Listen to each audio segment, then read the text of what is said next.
So it'll make it much more likely for them to like the rest of the presentation. Yeah. And to be clear, when I talk about an intro, we're talking about introing yourself, right? Like who you are and also introducing your team a little bit. You don't have to say exactly all the details of who your team members are and what they're working on at TKS, but an introduction saying like, hey, So my it'll make name's it much Ash. more My name likely is for them to like Ashi. the Really rest of the excited to be here presentation. today. I think someone else is. To be clear, when I talk about an intro, we're talking about introing yourself, right? Like who you Oh, that's are what and it also is. introducing your team Someone's a got the little bit. live You don't stream have to say playing. Yo, we went back in time. Someone Exactly all had the the. details who your team member. Oh, it's Ruslan. Ruslan's on the live stream. I was like, someone's got the live stream playing in the background.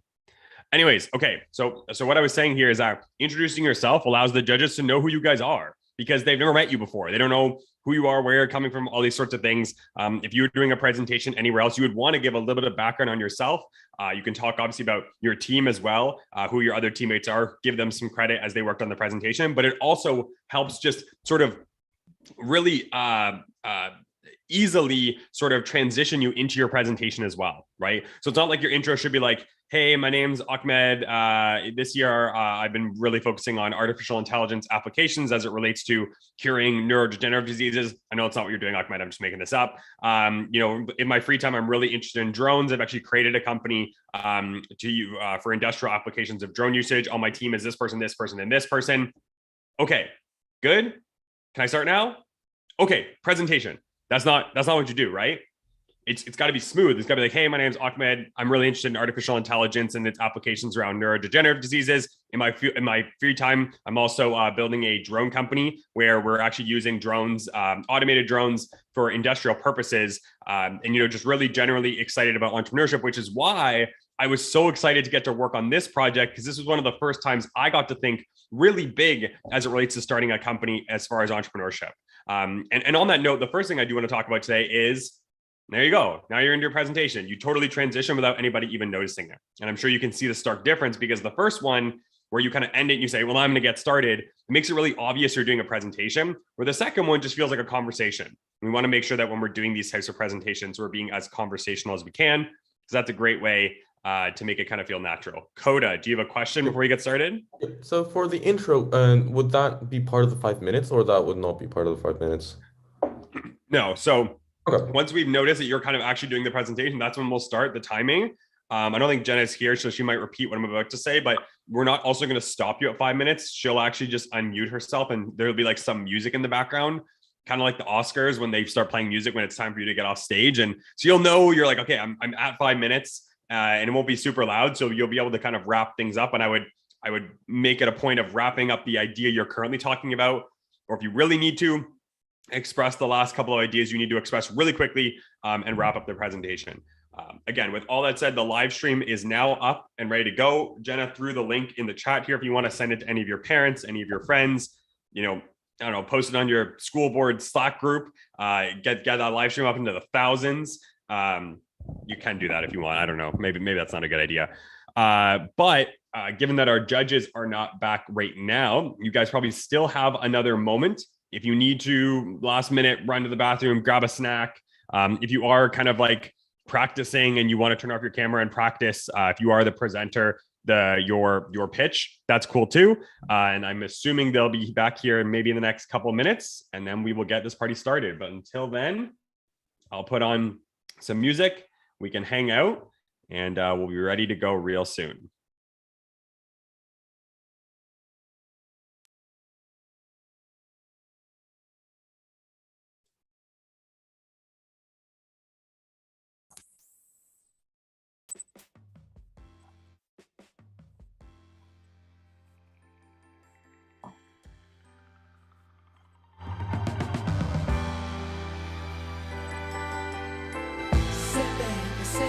Say baby, what you doing? Where you at? Oh, you got plans. Don't say that. I'm sipping wine in a robe. I look too good to be alone. My house clean, my pool warm.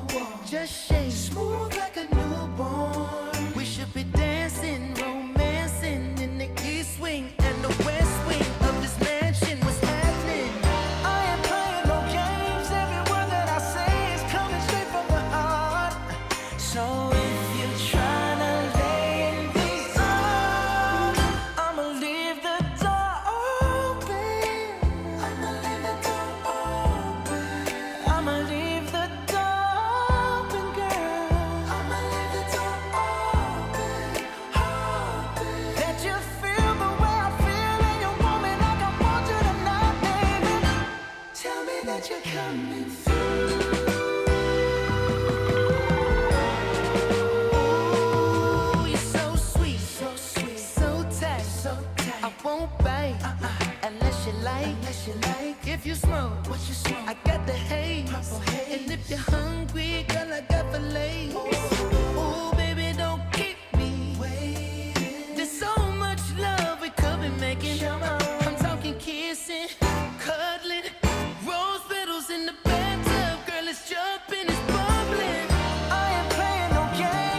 tell me that you're coming through.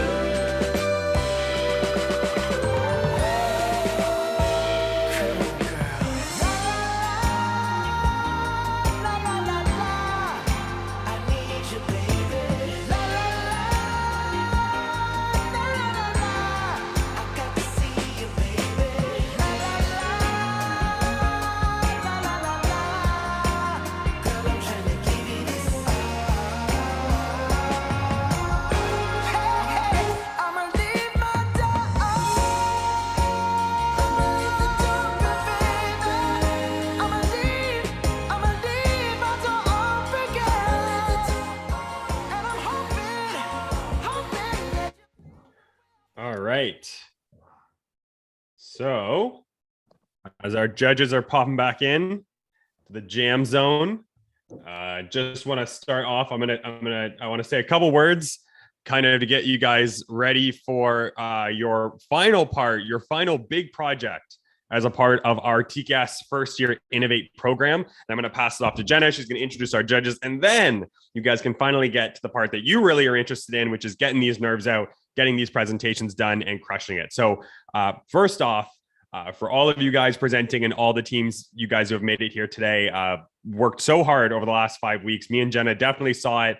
This is not the first time we've seen you guys hustle, but I think we really saw the difference in the amount of effort you guys were putting in and intention, and certainly a lot of care into these projects. On top of that, you guys probably don't even see it, the difference that there is between where you started in TCAS and where you are today. Getting to talk to you, hear about the technical knowledge and depth that you've established within the different fields that you guys are researching and looking into as a part of the Moonshot projects. I don't think you guys realize how far you've come from day one. Actually, Jenna sent me a message last night, even just referencing that after finishing up some last minute Moonshot coaching with you guys, how excited and, compelling it was to be a part of this TCAS program on this side of the table, watching you guys have such a big change in your capability to solve problems, diagnose problems, learn about problems, be creative when it comes to creating solutions, and then understand them and just learn how that process works. So I really hope you take a moment to sort of soak in. This is the last, again, big presentation you'll do as a part of a team effort, at least in TCAS. I know it's nerve-wracking. Some of you are probably even thinking you just want it to be over. But if I could compel you again to do anything, enjoy the moment you have here, and try to be mindful of how far you've come, and take a moment to congratulate yourself as well for all that hard work. With that said, I'm going to end it there. I'm going to send it over to Jenna, and she's going to give us probably also a couple words and introduce our judges. Thanks, Harrison. Yeah, you guys are, it's really remarkable where you have come. And I'm so excited that we get to make it real and have our judges here as well. They come from a wealth of experience and background, and we're so thankful for their time. And I'm thankful that you guys get the opportunity to get to know them and connect with them. This is a huge chance for you guys to meet leaders in industries that are from multi-billion-dollar companies. And how cool is that you're high school students that get to have that opportunity? And so, yes, absolutely be intentional, but also trust the process that you've been in. You guys have been training for this for 8 months through this program. And so you have what it takes to make this count. Getting into it, the way that it's going to work, you all have 5-minute presentations. And I'll let you know if you're going over. I'll play some music, and then we'll have 2 to 3 minutes of questioning from the judges, and then we'll move right on to the next presentation. We're following the layout that you guys signed up in on the sign-up sheet, and so you can expect when you're going to be put on the stage, and you can be ready to present from there. Also, we have our awards that are going to be up for grabs, as you guys remember, and we could have some more awards. We have some really creative judges here, and so we'll see what they come up with at the end through deliberation. And whoever wins best overall will get some TKS swag. So no matter where you live in the world, we will ship you some TKS swag for winning the Moonshot competitions and have something with you from TKS. So we'll look forward to that after our deliberation time. And these are the judges that are joining us. So we have Isabella from Interact. We have Lee, who is the head of Walmart Canada. We have Melissa, who is a senior leader at Amazon. And we have Samira, who is a senior leader at Microsoft. And you can see a little bit more of their bios. You guys saw this yesterday as well. But again, this is a huge opportunity to make these connections and be able to talk with people with such a wealth of experience and knowledge. I also wanted to pass the mic to them quickly too, just to say hi and break the ice a little bit so you know who you're talking to, and they'll give you a couple of words before we get into our presentations. So judges, whoever wants to speak up first, feel free to say hi and I'll spotlight you, and we can get it going from there.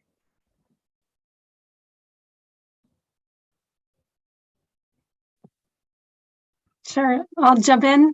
Hi, Melissa Ingber. I'm in Washington, D.C. I joined Amazon to use technology to create STEM pathways and for also problem solving of the public sector. I'm very excited to see what your passion projects are. Pitch me. Really listening hard to see what kind of impact you all are going to make. Awesome. So Samira here. I've worked at both Salesforce and Microsoft, really large companies at the intersection of impact and tech. Super passionate about social innovation, love hearing from young people and listening to their ideas and concepts always gets me super inspired. One thing I will be looking for is how you've thought about bringing your idea to market and potentially what partners you may work with or how you're really going to make sure that it's a viable idea. So looking forward. I can go next. Hi, everyone. I'm Isabella Nanushi from the innovation team at Interact, and we really look to future-proof the organization by exploring emerging solutions, things like cryptos, NFTs, open banking, etc. So part of some really exciting projects and topics. In my past, I've worked in product management, marketing, digital media as well. And I'm really excited to see your presentations, and I'm so excited to see your passion come through. It is a lot. From what I hear, you've put a lot of work into it for quite a period of time, and you know the stuff inside out. So believe in yourself, and I'm looking forward to see that passion shining through. Thanks. Yeah, good morning, good afternoon, good evening. I know many of you are in different time zones. My name's Lee Jays, and I'm really happy to be here. I've been a lifelong fan of TKS. In fact, it's good to see some very familiar faces. My role is head of innovation at Walmart. I've been with Walmart for 15 years. Spent the last 6 or 7 of those years in the innovation space, store innovation specifically. Prior to that, I spent some time building the online grocery business. So if you order groceries and pick it up in stores or have it dropped to home, or picked and packed, some of the first orders that we ever did in the Canadian market was exciting. But super excited to be here today and get the opportunity to interact with you all. I enjoy these sessions as much as I hope you do. Wonderful. Thank you guys again for being here and spending your Saturday with us. We really appreciate your time.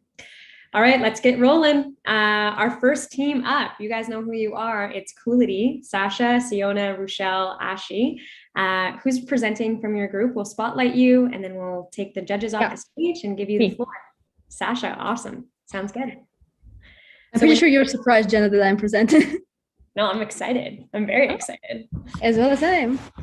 All right, whenever you're ready, Sasha, you can share your screen or present.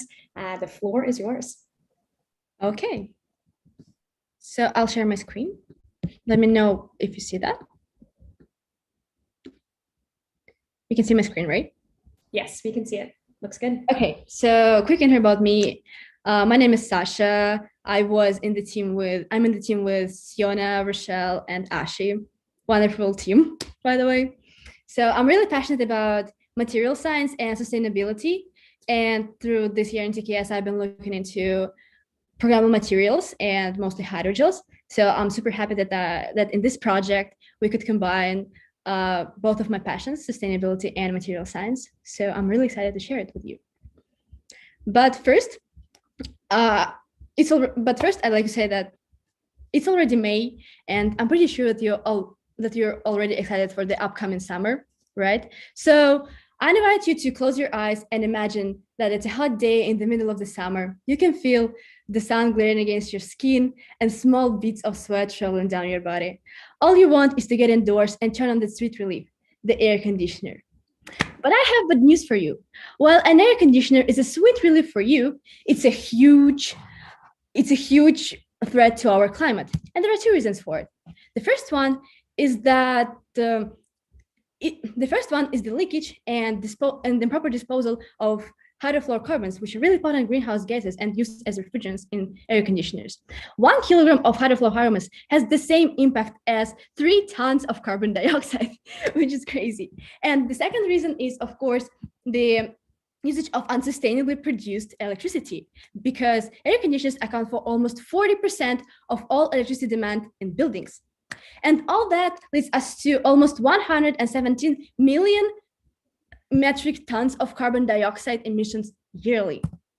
And we're kind of trapped in this vicious cycle where the more air conditioners we use, the warmer our planet becomes. At the same time, the warmer our planet becomes, the bigger is the demand for air conditioners.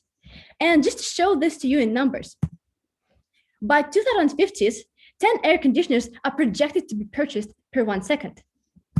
So let's actually understand how our buildings get heated up. So most of the sunlight falls on the roofs of our buildings, and every sunray has a certain amount of energy, which dissipates and heats up the space inside. So we have a wage to war with rising temperatures, and right now we're on the losing side. So that's why I introduced Coolidy to you. We want to create the future where we can cool our buildings without warming our planet. And we believe that this can be accomplished by passive cooling techniques and double network hydrogels, which replicate the principles used by plants. After reading a ton of research papers, we realized that plants have a really interesting concept of cooling. They lose their water by perspiration, which helps them to cool down because most of the energy from the sunlight goes to the evaporation of this water from their surface level. So no energy is left to heat up the plant itself. So our goal is to implement the same concept in buildings, creating double network hydrogel panels, which will be placed on the roofs of our buildings and saving the space inside from heat waves. So I already talked about materials, those we're going to use, but let's understand what they are. To understand what double network hydrogels are, we first need to understand what traditional hydrogels are. Traditional hydrogel is a network of cross-linked polymer chains, which can trap a huge amount of water, up to 60%. And double network hydrogels use the same concept, but there are 2 networks where one is responsible for flexibility and another one is responsible for toughness. And that's why these materials are extremely tough. They're as tough as animals' tissues, which is crazy. And this is really good for us because we can be sure that our hydrogel panels can be protected from severe weather because nothing will be able to damage them. And our double network hydrogels also have an interesting ability to absorb up to 90% of water, which is crucial for our technology, because this will allow our panels to keep your house cooled during the whole day of active sun radiation. So I already said that we need 2 polymers for creating double network hydrogel, and we're going to use ketazone and polyvinyl alcohol. And there are 2 reasons for it. The first one is that these materials are extremely cheap. And the second reason is that when they form a double network hydrogel, this double network hydrogel is biodegradable. So as you understand, water is a crucial component of our technology. And we understand that our hydrogel needs to stay wet from day to day, right? So we all understand that water gets evaporated during the day under the sunlight radiation. So it has to be restored during night. And to do that, we're going to use an interesting ability of hydrogels to absorb water, to absorb moisture from the air at high humidity. At night, humidity nearly doubles, and in the early morning, sometimes nearly triples. So this will allow our hydrogels to recover from the day and get ready for the usage for the next day. And this is a prototype of our hydrogel panel, our product. And we want to trap our double network hydrogel between sticky borders, so that any person could easily attach these panels onto the roofs and keep his house cooled.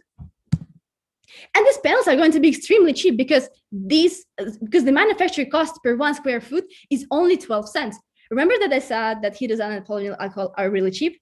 That's the outcome of it. And the impact actually is going to be huge.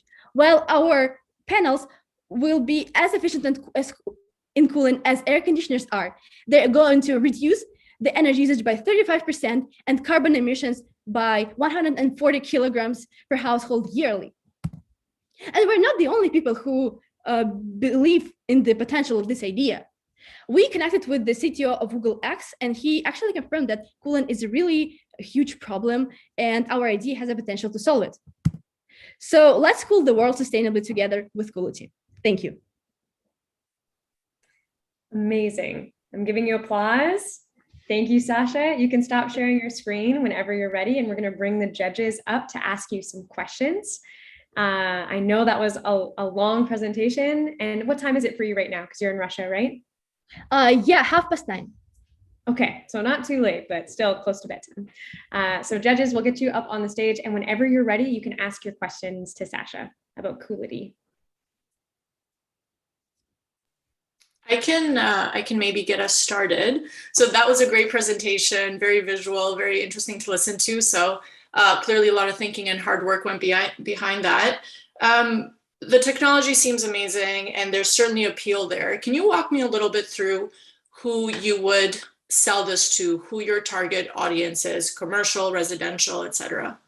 Yes, exactly. So we were planning to launch our pilot in India because this is a planet with a really warm climate and high humidity, which is really important for our technology. And in India, now only like 8% of people own an air conditioner. So we can sell them our panels to actually prevent the increasing of air conditioners purchased. So yeah, that's our main market.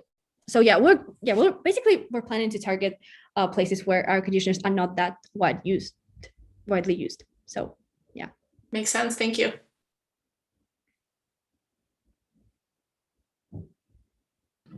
Sasha, one question from me. First of all, well done, very, very well done. Also, I love your t-shirt; it's awesome.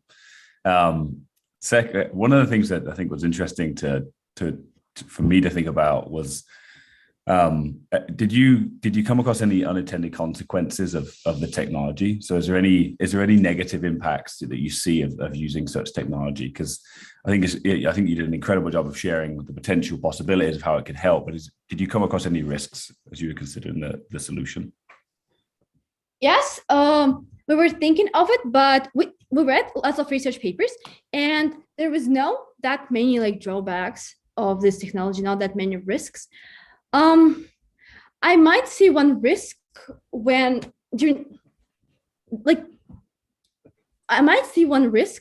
that people maybe will not understand first what these are and how to use it. So we will kind of need to give people like understanding of how this will work. It's like the first risk. Yes. Yeah, this is like I think the main risk.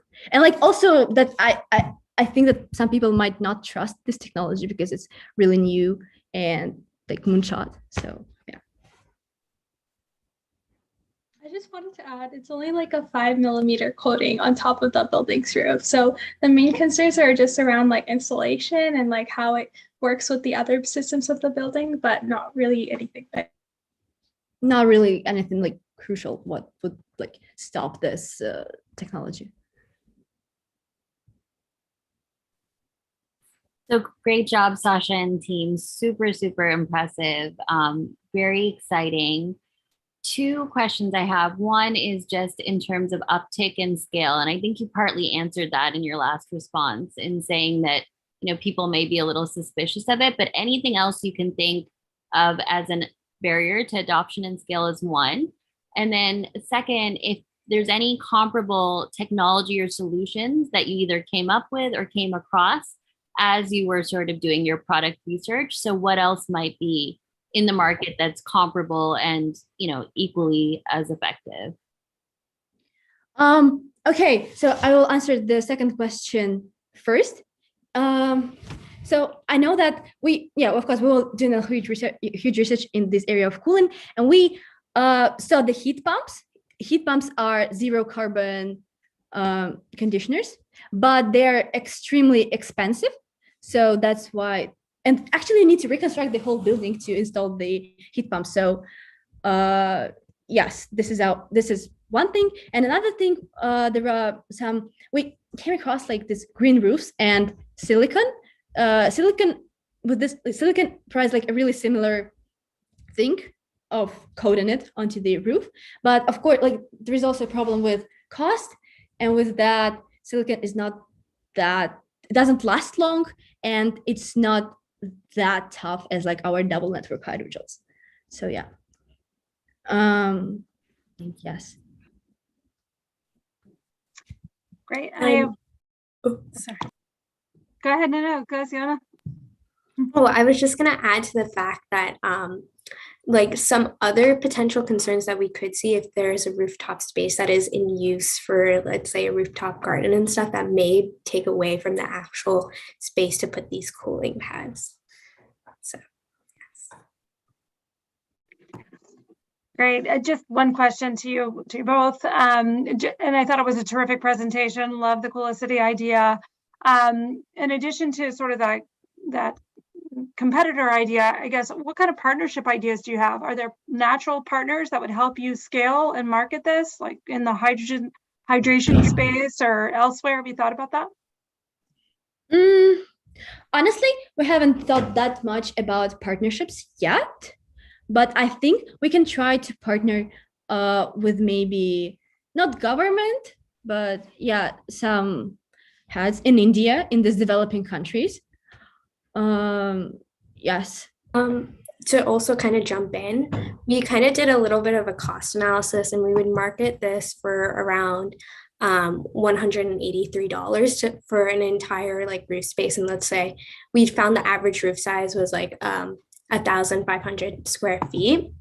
And we also included the fact there's an installation cost. So we're looking on also creating jobs in places such as India, where there's a minimum wage workers and like where people working below the poverty line. So that's also where we're kind of seeing potential partnerships, maybe with and building complexes and all that.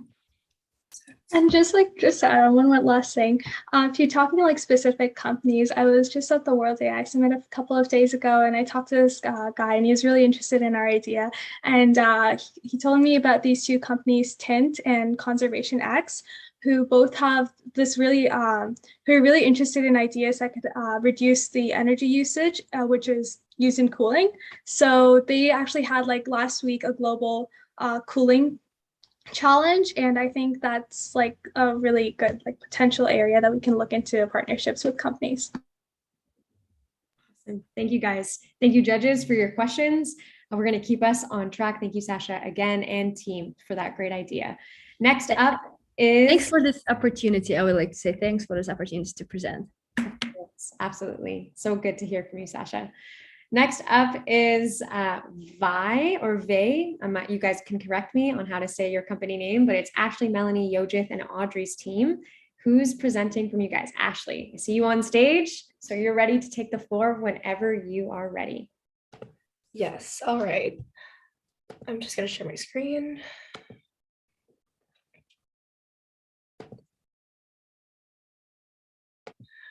All right, and before I get started, I'd like to introduce myself, my team. So hello, everyone who's here watching. My name is Ashley, I'm 15, and I'm representing Vey with Melanie and Yojith. And generally, our company is on a mission to utilize both titanium dioxide and bacteria enzymes to help clear the world's air pollution. And I'm also very passionate about integrating people and the world with technology, which goes great into our product as we are integrating technology straight into cities. And just before I get started with introducing my whole idea in my Moonshot project, I'd like everyone to just take a deep breath. Now, wherever you are in the world, I'm assuming the breath you just took was one of fresh, clean air, and you probably didn't even think about it. But unfortunately, for people who live in developing countries like Pakistan, that is not a luxury that they have. whenever someone in Pakistan takes a deep breath, they are breathing in different toxins and chemicals, which are leading to disease and later on death. According to the Air Quality Life Index, Pakistanis lose 5 years of their lives just from doing a basic human function, breathing.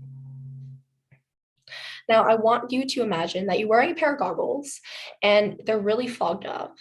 So you're going throughout your day, you're going grocery shopping, you're going to work, you're driving to school, and you can't really see anything. That smog is exactly what people in Pakistan are inhaling every single day. And that is causing so many different types of illnesses and conditions, no matter what age you are. And why is it that we as humans need to breathe for survival, yet people in different countries like Pakistan do not have access to clean air? I want to introduce you to Vey, where we want to make clean air accessible to all for a greener planet. And we are doing so with just a pavement tile. Let me break it down to you. Our pavement tile is 48 inches by 48 inches. It is 1.5 inches thick. So just like any pavement tile you find outside your door, but our pavement tile has the ability to change the world. There are 3 layers. Layer 1 is made out of titanium dioxide. Layer 2 is made of bacteria, which is shown in green. And layer 3 is just made of good old concrete. We chose to make our first layer titanium dioxide because it kind of acts like a magnet. The titanium dioxide has a negative charge, whereas the polluted air has a positive charge. So they like to attract to each other, so the polluted air will go into your product and filter out. Then we go to our main player, which is the bacteria enzymes. We have extracted cytochrome P450 from the Rhodococcus bacteria, and that enzyme sits between the titanium dioxide and the concrete.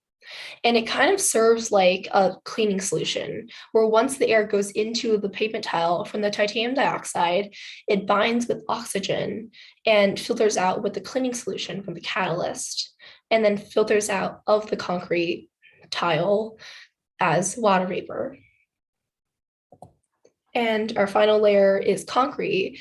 And the great thing about our tile is that we are able to reuse any tile that you find on the street or any unused concrete. So it's not only cost effective, but it is also sustainable for us and for the world. Looking towards the future of green cities and air quality, we are confident that in 10 years after implementation, we will have gotten rid of and eliminated 100% of all air pollution in cities. And we have confirmed that with sustainability researchers like Thomas Gonzalez, who have all said that they would produce a huge impact on the world if implemented. And we can do this all with just a pavement tile. At Vey, we want to make clean air accessible to all to give people back their lives. So that whether you're in Pakistan or in the United States or Canada, you can take a breath of fresh air and not have to worry about if there's toxins in the air. Thank you. Wonderful. Thank you, Vey. Here's my emoji of applause. Perfect. Hopefully everyone else can give you an emoji of applause virtually. If we were in person, it would be much more exciting. And so thank you for your presentation. Really great to see. Judges, you are on the stand. You can speak your questions as soon as you have them, and we'll bring you up to the stage.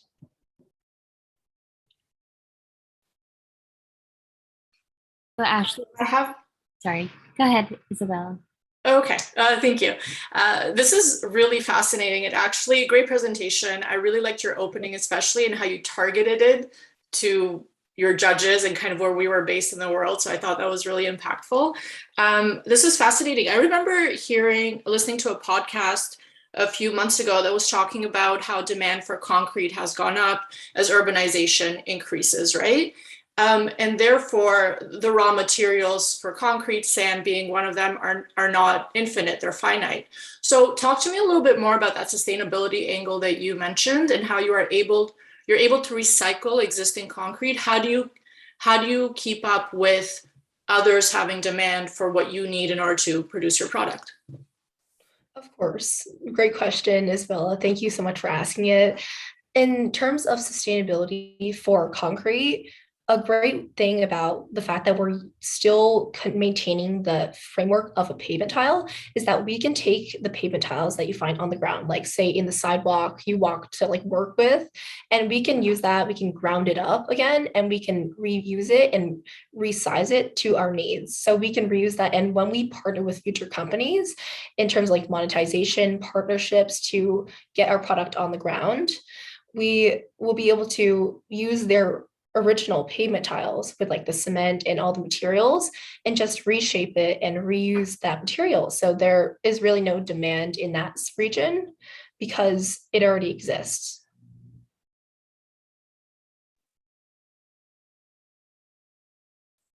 Yeah, so Ashley, great presentation.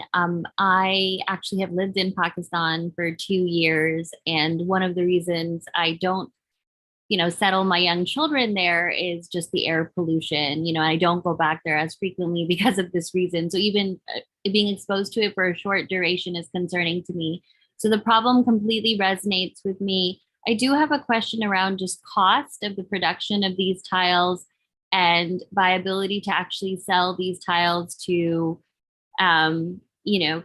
individuals or consumers or businesses out there, how you thought about who would cover the cost, what the costs look like, etc.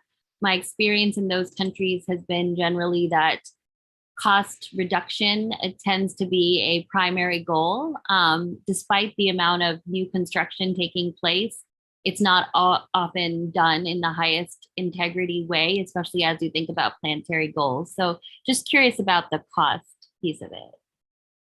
Yeah, of course. So we have, my group has personally done a lot of discussions on cost. As we know, we are targeting towards developing countries. So countries that may not have as much money to expend towards like sustainability or when they're so focused on survival. So what we have done is we have taken and really seen what materials out there are affordable and how we can maintain cost. So when we get our product on the market, it's not too expensive. So how we've done that is, like, for example, our first layer for our product is titanium dioxide. And there have been studies and real life events taking place. Like, for example, in Mexico City, they are currently painting buildings with titanium dioxide to decrease carbon emissions. And we have found that titanium dioxide in itself is very affordable. And on top of that, we are reusing concrete. And the only new part we have is the bacteria enzymes. And looking at our goal, which is to cover entire cities with these pavement tiles, it's going to be a huge, we're going to keep on getting these out, and we're going to have a mass production of all these tiles. So in the long run, the more tiles you produce, the lower cost will be. So in the long run, the tile will be very affordable for cities. Thank you.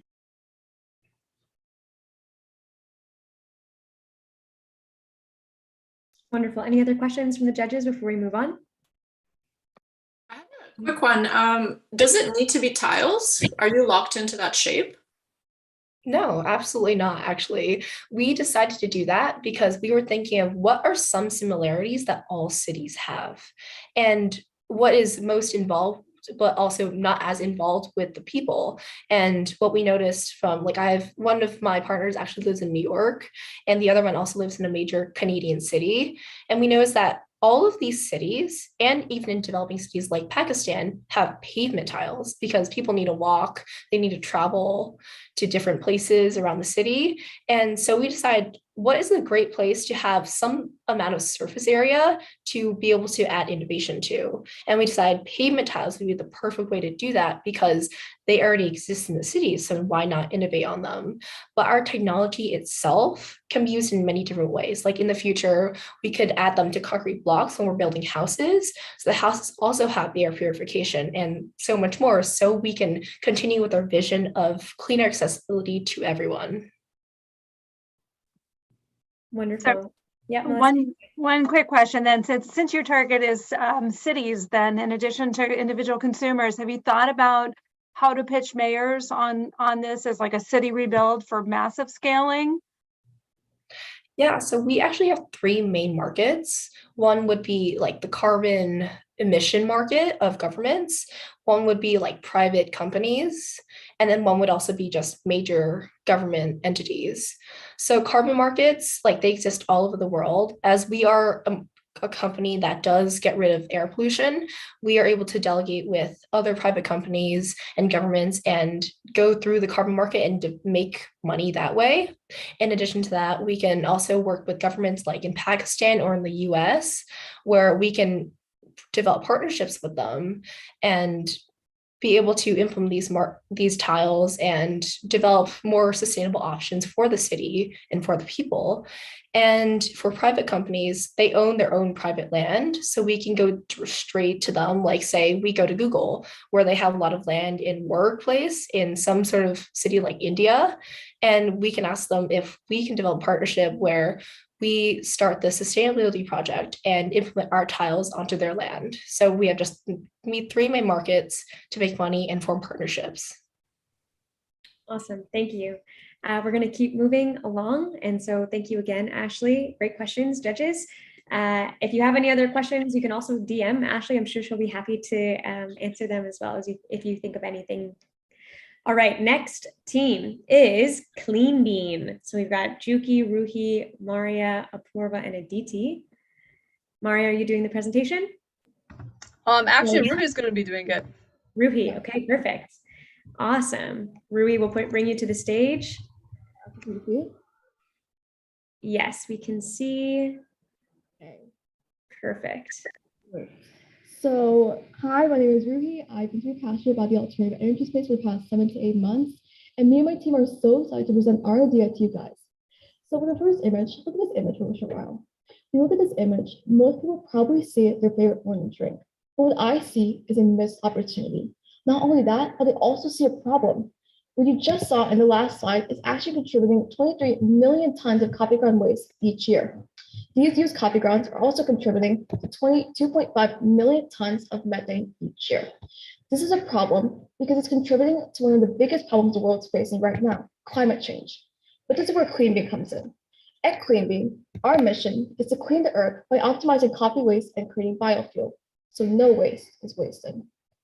So our next process is we're going to be collecting coffee grounds from local coffee shops through partnerships. Next, we're going to be extracting the moisture from the coffee grounds. After that, we're going to be sending them to a factory. We're going to extract the oil through N-heptane. After that, we're removing the extra compounds from the coffee grounds. Then we're going to be creating a purified biofuel that can be used to power cars and infrastructures. So the way this works is that we extract the moisture is simply through heating the coffee grounds to 105 degrees Celsius through SOx extraction. In this process, we separate the oils in the coffee grounds through two methods: esterification. In esterification, we add methanol and sulfuric acid to the oils, and then we heat it to 60 degrees Celsius for 3 hours. Once the reaction is complete, we separate all the extra oil, sulfuric acid, and methanol. The second method is transesterification. In this method, we're reacting the oil with methanol and potassium hydroxide at 60 degrees Celsius. We then separate the glycerol through a funnel, and the unused biofuel is washed with water, and we do that until the water's pH is neutral. We put it in a device called a rotary vacuum, and we use sodium sulfate to dry it. And overall, this method has a potential to yield 900,000 tons of biodiesel, meaning more than 40% of the world's demand. We've gotten validation from Dinesh Sinha, who's the CEO of Fat Helps Energy. And through his feedback, we actually changed our process. So originally, we were going to be using N-hexane, but he was like, we shouldn't be doing that because it's going to be too much cost. It's very costly, and also it's extremely dangerous in regards of temperature. And as a last note, I love to thank my team for helping me throughout this project and guiding me throughout this journey. Thank you.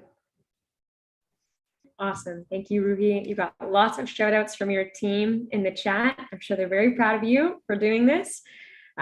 You can stop sharing your screen, and judges, if you have any questions, you can unmute yourself and we'll bring you to the stage to ask Ruhi anything you want about Clean Bean.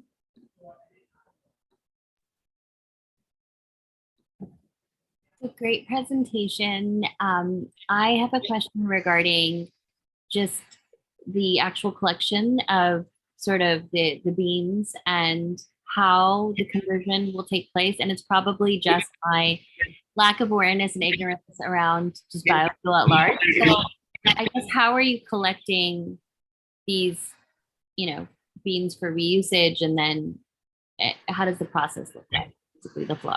We won't be able to get the full global amount, which is like 23 million. And so a more realistic approach is we're going to be targeting local coffee shops and just asking them upfront, like, do you have any coffee grounds that we can use for a project that we're doing? And as we get bigger and as we scale it, we're going to be targeting larger corporate companies such as Starbucks, Dunkin'.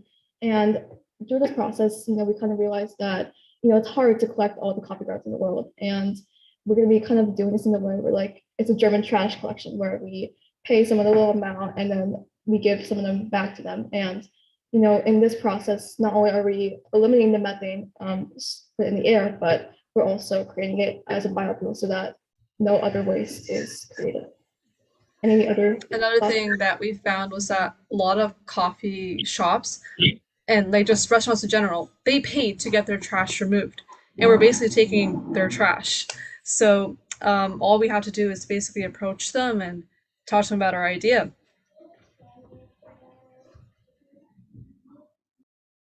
Thank you.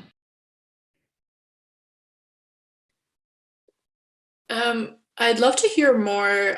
Great presentation. And as an avid coffee drinker, every time I throw out the waste, I feel so bad. And I'm like, is there something I could do here to just not throw it into the garbage? But anyway, tell me a bit more about how you are going to make money. What's your, where's your profit coming from? Yeah, so as contrary to like popular belief, we're actually targeting developed countries because people there could actually afford it. And we're kind of going to be targeting like companies like PSE&G and creating this kind of global scale. And so we're going to be providing not only like efficient energy, but it's kind of like this company where we distribute it for other people. And so instead of kind of targeting developing countries, we're going to be targeting developed countries. Any other thoughts? See?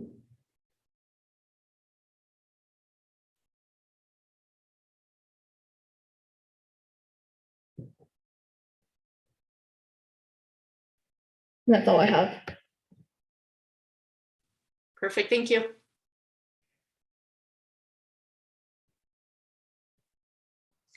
Any other questions from the judges that you want to ask before we move on?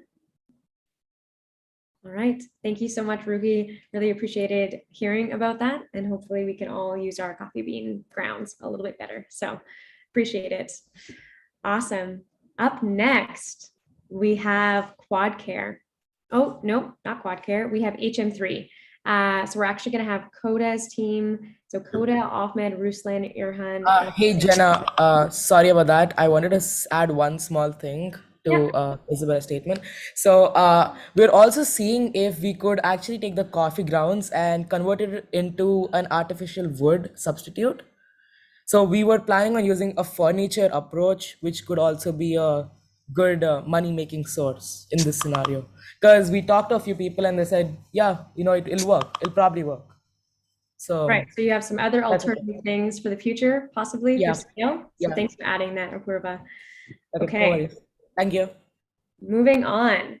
Again, Cody, Ahmed, you guys have had a couple extra seconds to get ready. Hopefully you did a good deep breath, and the floor is yours. Thank you. To quickly introduce myself. Hi, my name is Kota. I'm a 15-year-old living in Germany. I'm passionate about sustainable energy, which ties well with our presentation, as we'll be, tackling sustainable energy. I'm particularly passionate about sustainable energy because I really believe that a large-scale transition and use of sustainable energy will be one of the driving factors to solve climate change, which is a problem that is like one of the biggest challenges that we as a species face for our survival. But moving to our presentation. Okay. Let me just quickly make this bigger.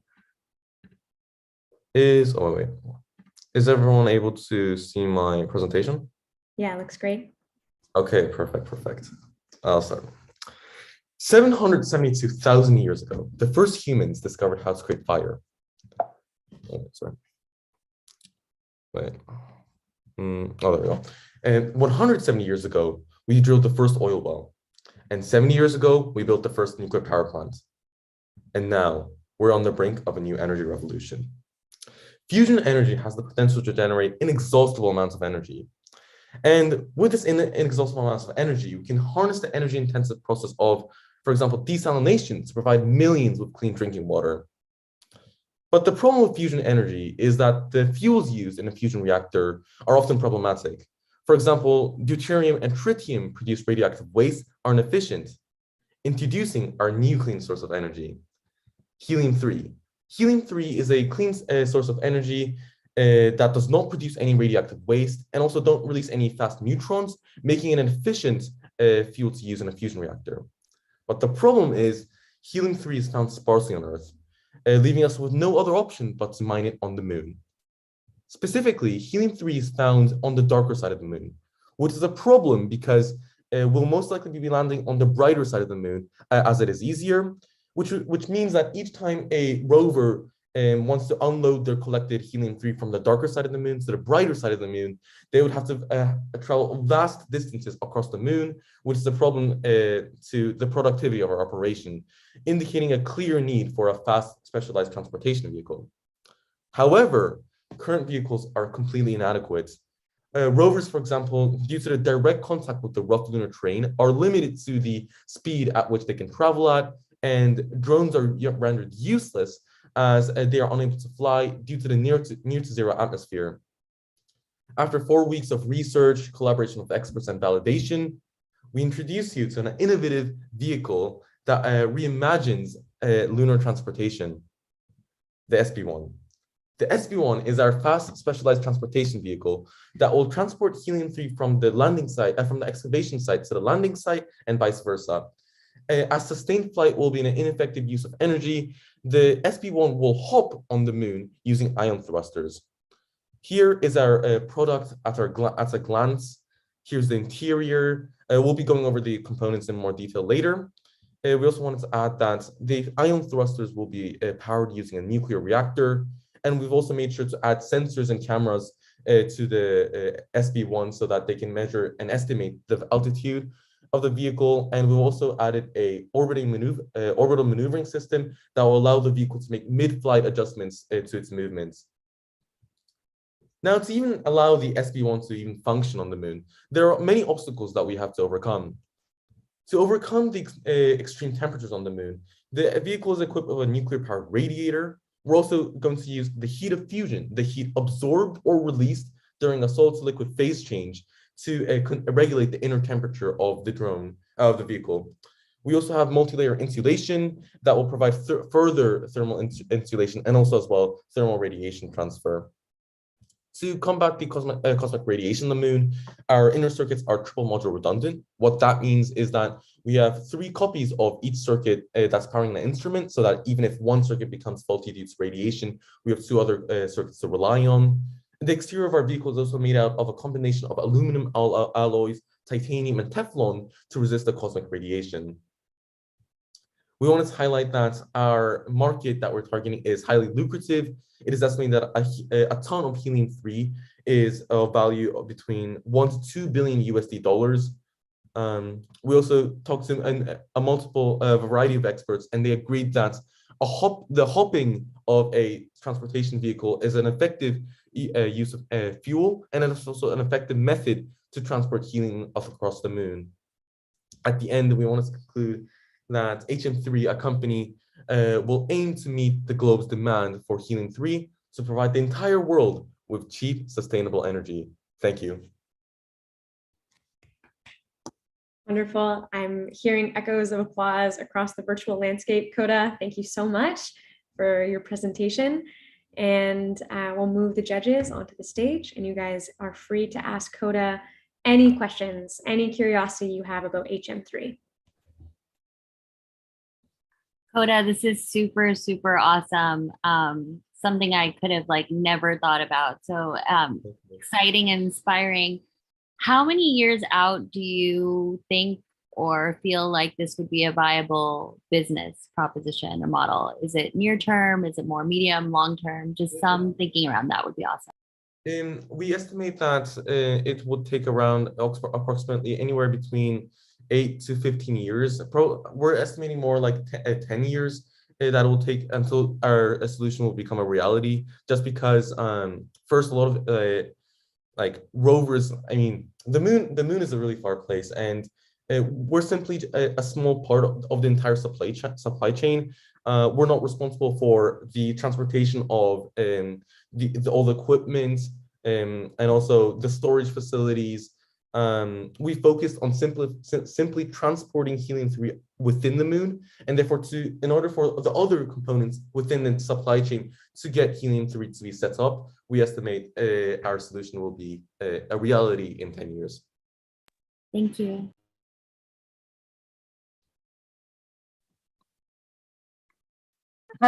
Just to reemphasize this question around cost, any sense of sort of upfront and then long-term development costs, since we're looking at a 10-year span for development?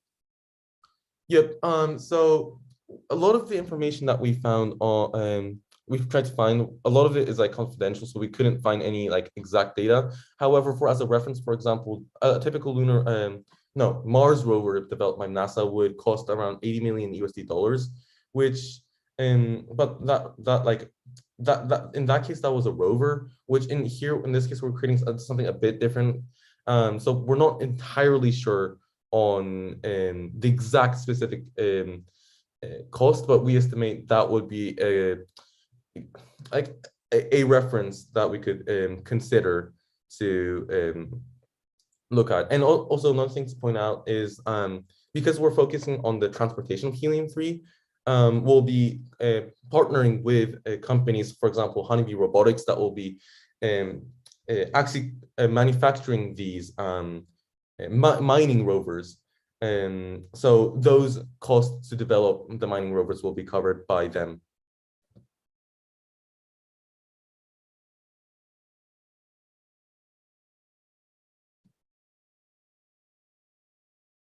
Wonderful. Any other questions from the judges? Isabel, you look like you're deep in thought, but I'll assume there's no. I'll ask my question, and maybe it's a very simple question, but I'm not very familiar with fusion energy. Can you just quickly summarize why this is critical to fusion energy really kind of scaling or being more affordable?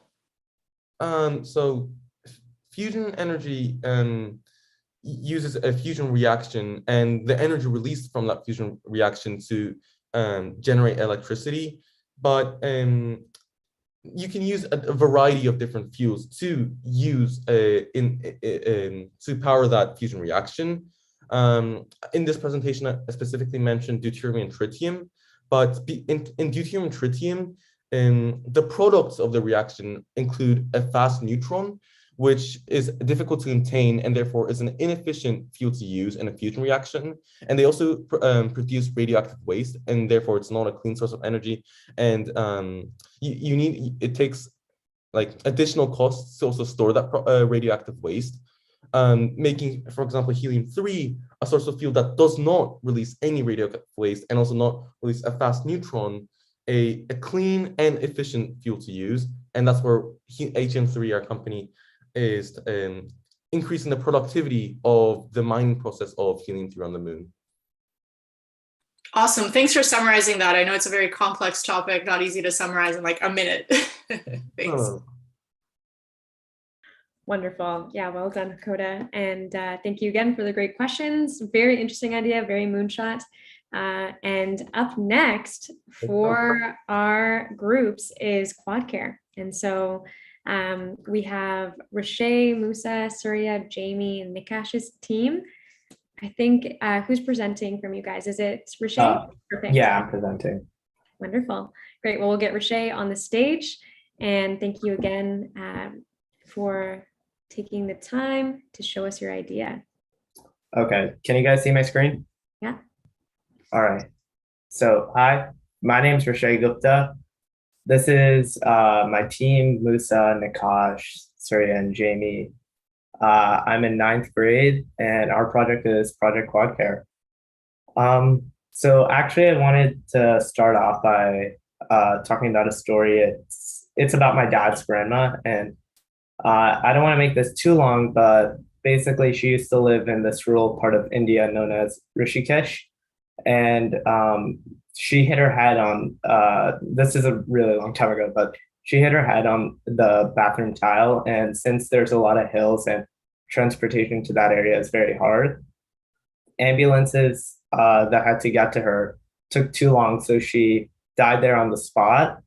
But I mean, this is just one example, but this happens to countless families worldwide, kind of fueling our goal and action to this problem. And our goal is like to create a world where geographical borders don't restrict civilians' access to the basic healthcare that everyone should be entitled to. And specifically, the geographical borders that we're talking about are ones found in third world countries. Take, for example, Dhaka, Bangladesh. There, the median time of arrival for EMS services is about 85 minutes.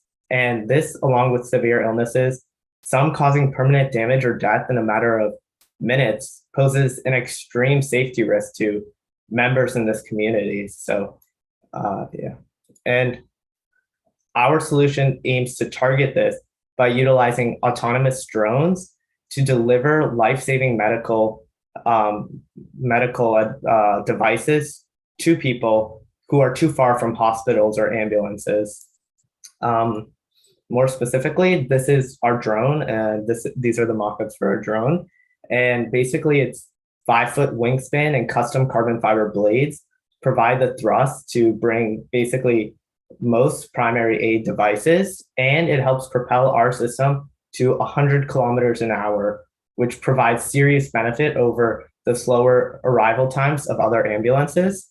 Yeah, here there's some other specs, and this is a photo of the drone by itself. And yeah, so, and all in all, what does this entail? It entails 2 times faster transportation of life-saving medicine. And this is from the average 47 kilometers an hour for current EMS services to get to some places just in Dhaka alone. But that could go as low as 5 kilometers an hour.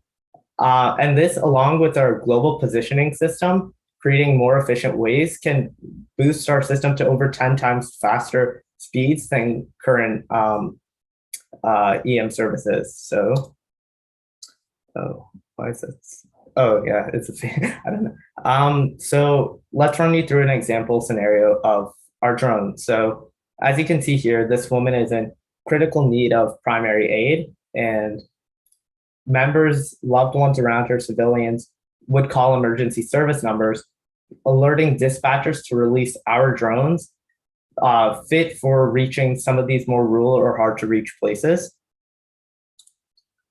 Then, using satellites and global positioning technology, our drone would be able to route the most efficient routes to patients by using geo trackers that are emitted from the dialer's phones. Once this occurs, our drones will autonomously reach the vicinity and where the person lies. And then the dispatcher, who has been on a video call by a camera on the drone the entire time, can control the drone remotely to take photos of determining factors for certain illnesses. And these photos are then passed through a convolutional neural network to determine the best case illness. And these photos are a series of photos. For example, it could be, so one of the sensors would be a thermal sensor, and it would that could identify if it's someone suffering from hypothermia. And then there's other cases where the drone's camera can look at restricted airways and then analyze whether that might be anaphylactic shock. And if that's the case, the neural network would recommend a series of prescriptions. And if the dispatcher agrees with these series, a refrigerated lockbox, as shown before in the mock-up, would release these specific devices and the instructions on how to administer them to patients and civilians around, basically allowing them to administer the drugs themselves and give them the first aid much faster than conventional ambulances might. And in the end, this could go into two different scenarios where either the person who has got the primary aid, usually that's most of everything they need, or if it's a more serious situation, it has provided them the primary first aid that has sustained them long enough for secondary forms of healthcare to arrive. So we've actually checked this idea with an AI clinician at Babylon Health, and she focuses on making healthcare accessible to everyone. So she's actually utilized certain things known as web checks, which are similar to the computer vision model in places in other third world countries such as Rwanda. And she measures captivation to basically measure the effectiveness of these web checks and to measure the effectiveness of the web checks and how they actually work. So she's actually said that this solution could achieve those levels of captivation. And our final vision for this product is that we want this to go completely autonomous. So there wouldn't actually be a need for dispatchers and therefore restrict errors from civilians, and it'd be less prone to other forms of error. And next, we want to just disrupt this completely inefficient EMS system, costing families and loved ones their lives. You know, it's a fix that may not be that simple, but it provides assurance to citizens, something that any country needs. And lastly, we want this to be implemented in all third world countries, expressing these certain problems. These systems take too many lives. And if this system could have been there in India for my dad's grandma, imagine all the other lives it could save. And I personally wanted to thank all of you judges for giving me the opportunity to present and my team for bringing us through this project. It really means a lot. And, you know, I really enjoyed the feedback that you can possibly give. So thank you. Wonderful. Definitely a great and needed and deserved shout out. And thank you so much for presenting, Roche. For the judges, when you come on stage, you can ask your question or just unmute whenever you're ready. And you guys can ask everything you are curious about with QuadCare. Roche, thanks for sharing. I love the presentation. I think this is a super exciting space, I think, and a potential incredible opportunity for us to leverage technology in this space. Could you share maybe your sense of the infrastructure that you think's going to be required to make the solution feasible? Is there other, outside of the drone development itself, is there other infrastructure requirements for it to be a possibility? Yeah, definitely. Thanks for the question. So for the infrastructure needed, we would need, basically it centers on two things. First of all, better reachage of satellites in certain rural areas, especially when it comes to our system that navigates the most efficient path. That also contributes to the majority of time saving compared to ambulances. And the second thing is our detection system. We need the neural networks to be more trained. So better trained models would result in a better diagnosis that would eventually help with, getting the right prescriptions, especially, and moving it to a more autonomous system. Thank you.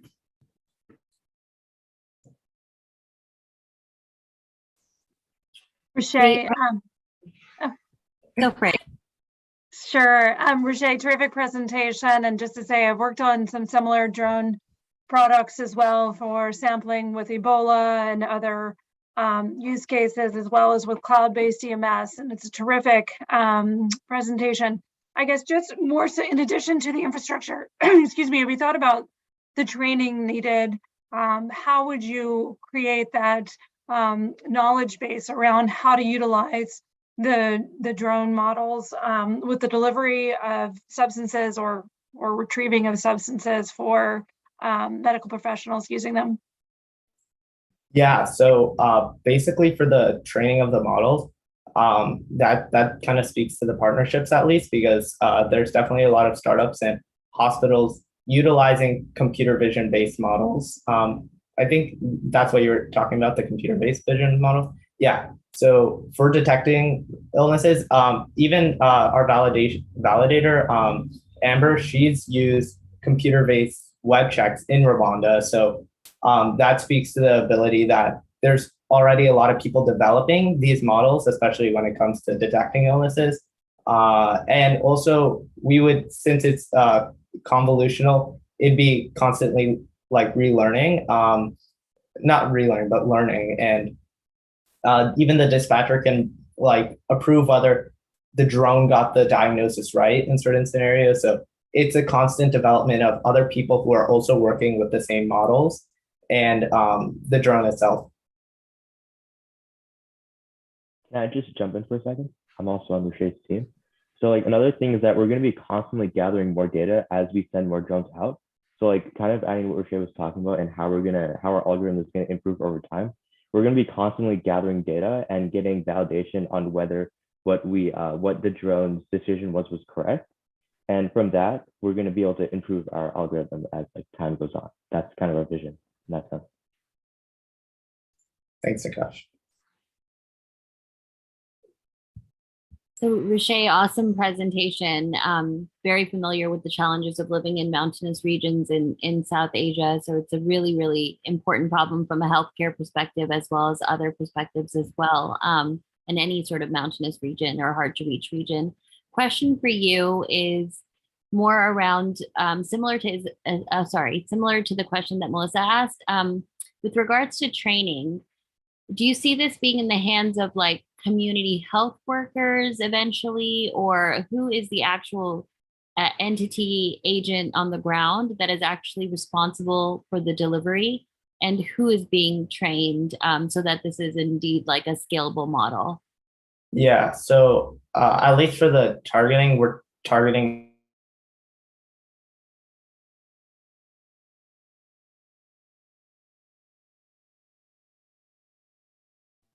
Looks like he might have frozen. If someone else wants to chime in from his, Rashay, you're back. Oh, I'm back. Yeah. Sorry about that. But at least for the citizens themselves, the dispatchers are trained to give medical advice. And obviously the vision is to make it completely autonomous, but also the drone would release instructions. There's not really a guarantee for people to be on scene, but in that case, the people who do call 911 are there. So the same people who might call 911 could administer the medical paraphernalia.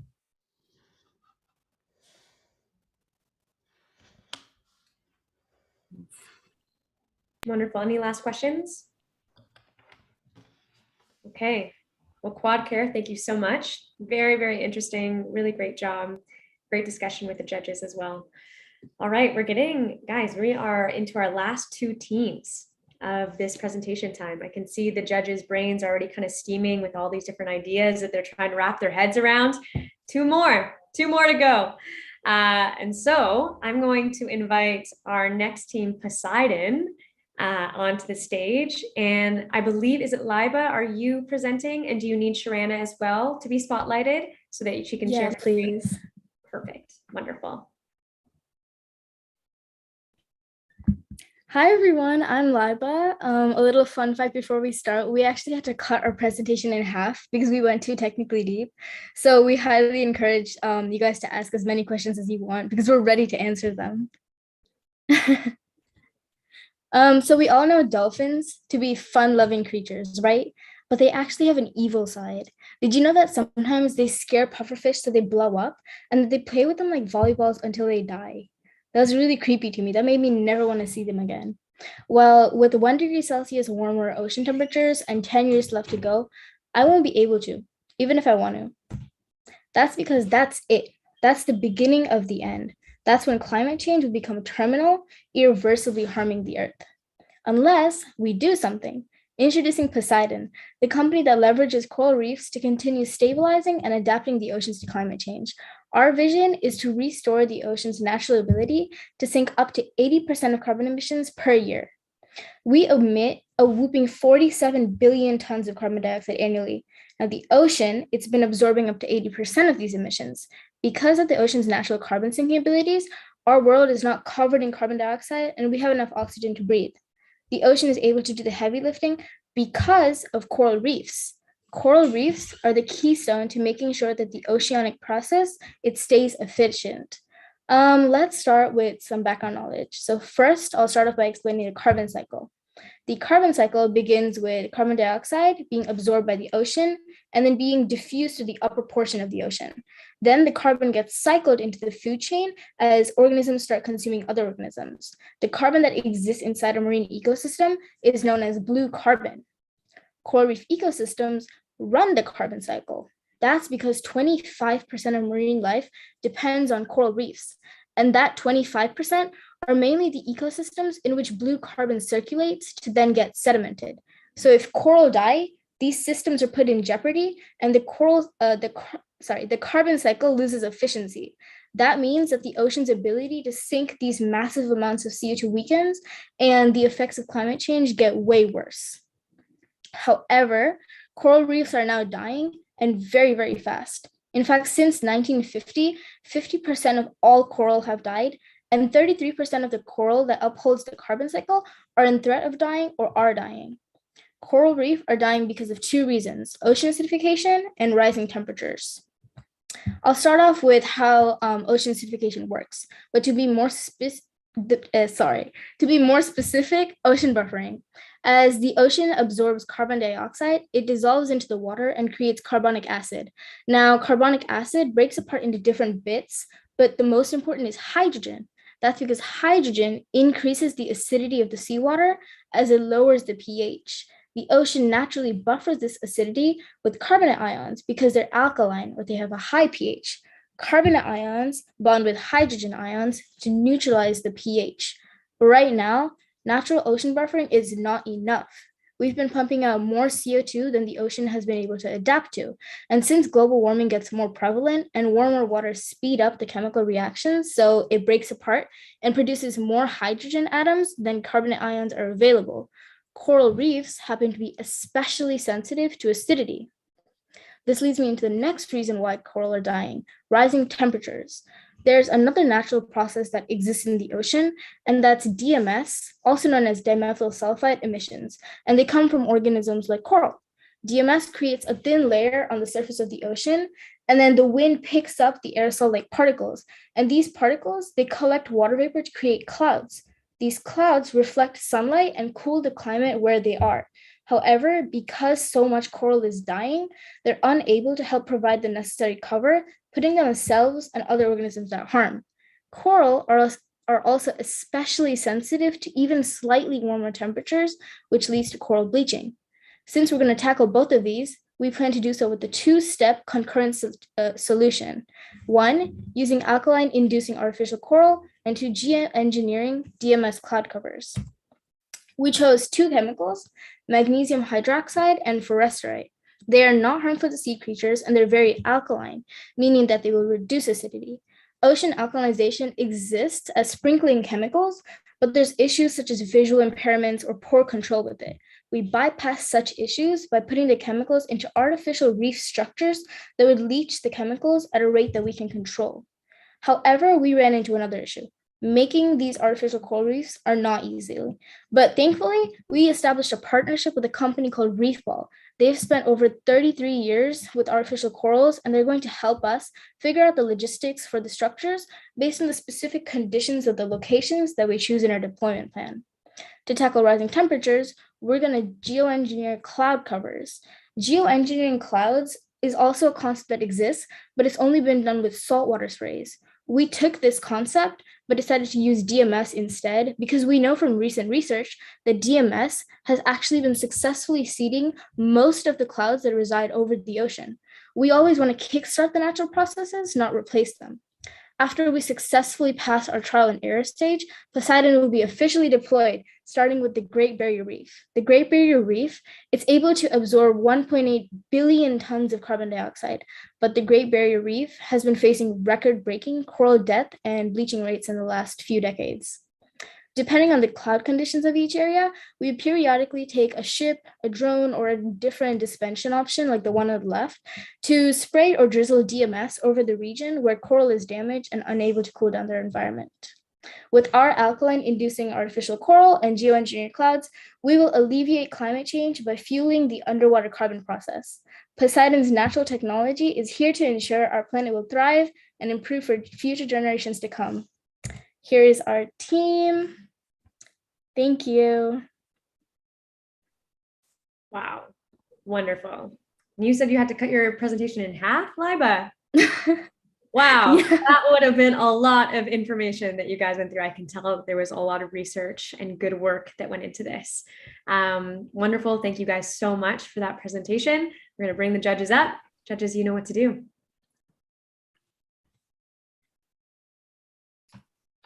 I would like to steal one of Lee's questions from an earlier round, actually. I thought this was a fascinating presentation. Thanks so much for breaking that down so well. Talk to me a little bit about unintended consequences. And if you're creating clouds and everything, as you mentioned, is so interconnected with nature, the smallest side effect can have impacts that are hard to control. How do you account for that? I think our biggest iffy part of our solution would be the DMS clouds, because it's such a young area of research. We found out that if you try and see clouds in areas where you don't have natural cloud covers, it can turn into sulfur clouds. So it could rain acid.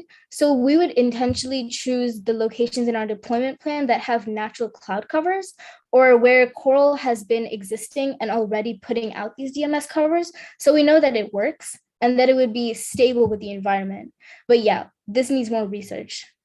There has been issues with geoengineering, but I want you guys to not think of this as clouds, but very thin layers over the ocean. They're also very regional. So they don't have like a huge impact on the overall climate, more of the ocean. Can you share more about that? It's a beautiful presentation and really interesting.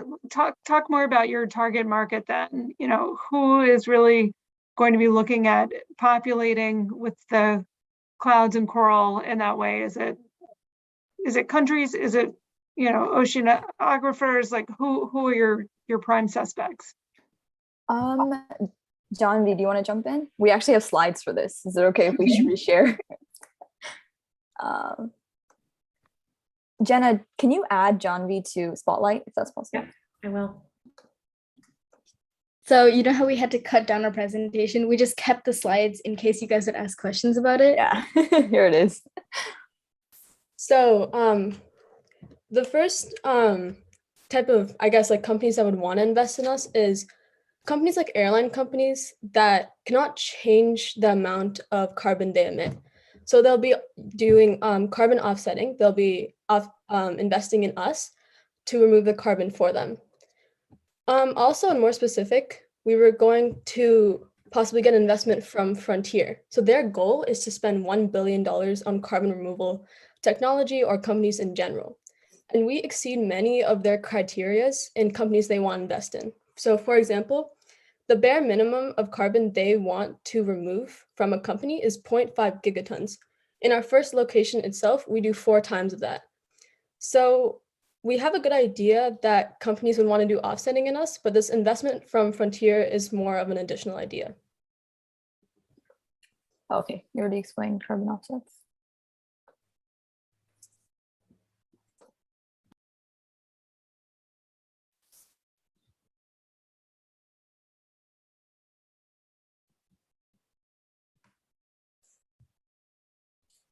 Wonderful. Any other questions? This team is eager. Yeah, please, please. So I guess, sorry. No, go ahead. Okay. So thank you. Excellent presentation. Super interesting. Got me thinking about a lot of different things. So what is the next phase of, I would say, research or investigation or planning you're doing to bring it to life? Because there's a lot of different pieces that have to come together. So what is, I guess, the next phase, or where are you doubling down to really bring it to life? I see the value proposition for some of these large companies, and it's an interesting space, but what are some unanswered questions that you're currently still trying to work out? So we made a slide for this too. I'm gonna reshare. So this is kind of our testing phase. Our idea is very in theory. We have to make sure it actually works, right? So I mentioned we're working with Reef Ball, and Reef Ball has a whole bunch of these simulated controlled tank environments in Sarasota, Florida. So we were thinking we'll just use it on these like grown corals within these tanks, and we'll do DMS and our artificial corals. We can also simulate certain ocean environments like rising sea temperatures, ocean acidification within that controlled environment. If we pass that first test, we move on to patch reefs. Now, there are actually patch reefs within Florida. And the best part is there are reef ball volunteers there. So we have like a huge help from them to help monitor our reefs and see if they're doing well. The reason why I chose patch reefs is because it's isolated. Patch reefs are isolated from huge coral systems. So if our idea, let's say, doesn't work, a big complication comes up, there won't be a huge impact on an entire coral system. It's just that patch reef that would be affected. There's like a few patch reefs that we want to do. We have one in Florida, and then also another in the Indian Ocean called Benares Shoals. And then lastly, we want to test on atolls. And atolls are like huge coral systems. And they're pretty big. We found one also in the Indian Ocean right next to a country called Seychelles. Now, the best part about this is in Seychelles, we would not have legal issues testing our idea because Seychelles is literally about to sink. It's very, very close. Their island is very close to sinking, and they're crying out for help right now from other countries to help them to help solve the climate. So that's why it would be a great idea to test in Seychelles. All right, did you have any last comments, Lee? I know you had unmuted earlier. No? Okay. No, I think you covered it. My question was around the learnings you maybe could have got from the potential partner you were considering, but I think you shared it. So thanks. Great. Wonderful. Well, thank you guys so much, Liba, Sharana, and team, everyone here, Janvi as well. I'm sure you could talk about this for hours, it sounds like. So we'll definitely follow up. Judges, if you're interested to chat with the team, you can do that. I'm sure they'd love to talk more about this. All right, we are moving on to the last presentation. We're doing great for time, so we're going to have time to do this, do our deliberation, and let you guys know the awards. So our last team is Everdrop. So this is Ciara, Emma, William, and Jeremy. And Emma, it looks like you're already ready to go. So you can start whenever you want. Yeah, I'm ready. Hey guys, I'm Emma. I'm 16. I'm based in Boston, and I'm super passionate about using IoT and robotics to solve problems in our world. And I'm super excited to show to you what my team and I have been working tirelessly on this past month. But before I start on that, I just want to thank you, judges, and Harrison and Jenna for taking this time, because I know Harrison and Jenna, this is your second call of these sessions. So I just really appreciate that. And I also want to give a huge shout out to my team, Ciara, Will, and Jeremy. You guys are awesome. And this project would not be possible without a strong team. But now I want to direct your attention to this sign on the screen. So this sign is similar to one I saw when I was in rural Panama a couple weeks ago on a service trip. And I remember feeling so grateful that this was not the reality for me back home. I don't have a faucet that says danger on it, that says do not drink this water. But when my team and I were diving deeper into the water scarcity problem facing us in the US, we found that by 2050, it's expected that people in 40 out of the 50 US states could have this sign be their reality. So we dove deeper into this problem, and we found this map where you can see these red zones like Texas and California, Nevada and Oregon, where water scarcity is a big problem. But if you look at the date on this, this is from 2 days ago. And so what's more is that we found that by 2050, it's expected that 46% of our freshwater basins in the US will have dried up. But this is not just a problem in the US. In fact, it's actually comparatively a more minimal problem in the US, where globally by 2050, it's expected that 52% of people will experience water scarcity. So if you're like what my team and I were wondering, we're like, well, why isn't there enough water, right? And so it turns out that this problem is less about the amount of water and more about using the water we already have. So in the US, only 7% of our wastewater is intentionally reused. So this means that every year, 192 billion gallons of water just goes wasted every year. And if we use this water, this is enough to provide every single person in the world right now who's facing water scarcity enough water for 5 days. That's crazy. So why are we wasting all this water? Well, you probably haven't thought much about what happens to your water when it goes down your drain. I mean, frankly, I don't blame you. My team and I have really only gotten into this after learning about this problem. So since we have spent the time diving into this really exciting field, I'll explain to you. So basically, your water, like when you wash your hands or take a shower, this is called gray water. And this gray water, when it goes down your drain, it comes in contact with what's called black water from your toilet. And so the black water is a lot more dirty than the gray water, but it's all mixed together, which means you can think of this like if every time you went to the store to buy bananas, you also had to buy apples and oranges and strawberries just to get the bananas. So it's inefficient. And this is what happens at wastewater treatment facilities. And because it's inefficient, it's also expensive. And as well as it's also unsustainable because wastewater treatment facilities account for 7% of global methane emissions. So, but something I haven't actually mentioned yet is that wastewater is a resource. Wastewater has high values of nitrogen and phosphorus, which is essential for plant life, as well as breaking the decomposition of wastewater produces methane gas, which can be used as harnessed as energy. So there are some companies out there that are harnessing this resource. We talked with Aquasil and Hydroloop, who are two of the more leading companies in this space, but their solutions really have a problem in that they don't get at the root cause of the gray water, black water contamination, as well as they're expensive. So my team and I have spent the past month, we had a month of fun team meetings and perseverance and diving into this really awesome field of sewage and wastewater and biofuel. And so we have come up with Everdrop, where our vision is to create a 100% circular water system so that every drop of water worldwide is reused. And the way we're doing this at a high level is by creating a new resource for human feces. So we're turning human feces into granular activated carbon to purify wastewater. And granular activated carbon is the most commonly used resource for purifying water. It's what's in your Brita filter and it's what's in Life Straw. So there are actually 3 steps for turning for our solution. So I'll obviously start with step 1, and that is getting at the root cause of the gray water, black water root cause problem of the contamination. So basically, we're using a urine diverting toilet, and this sort of thing already exists.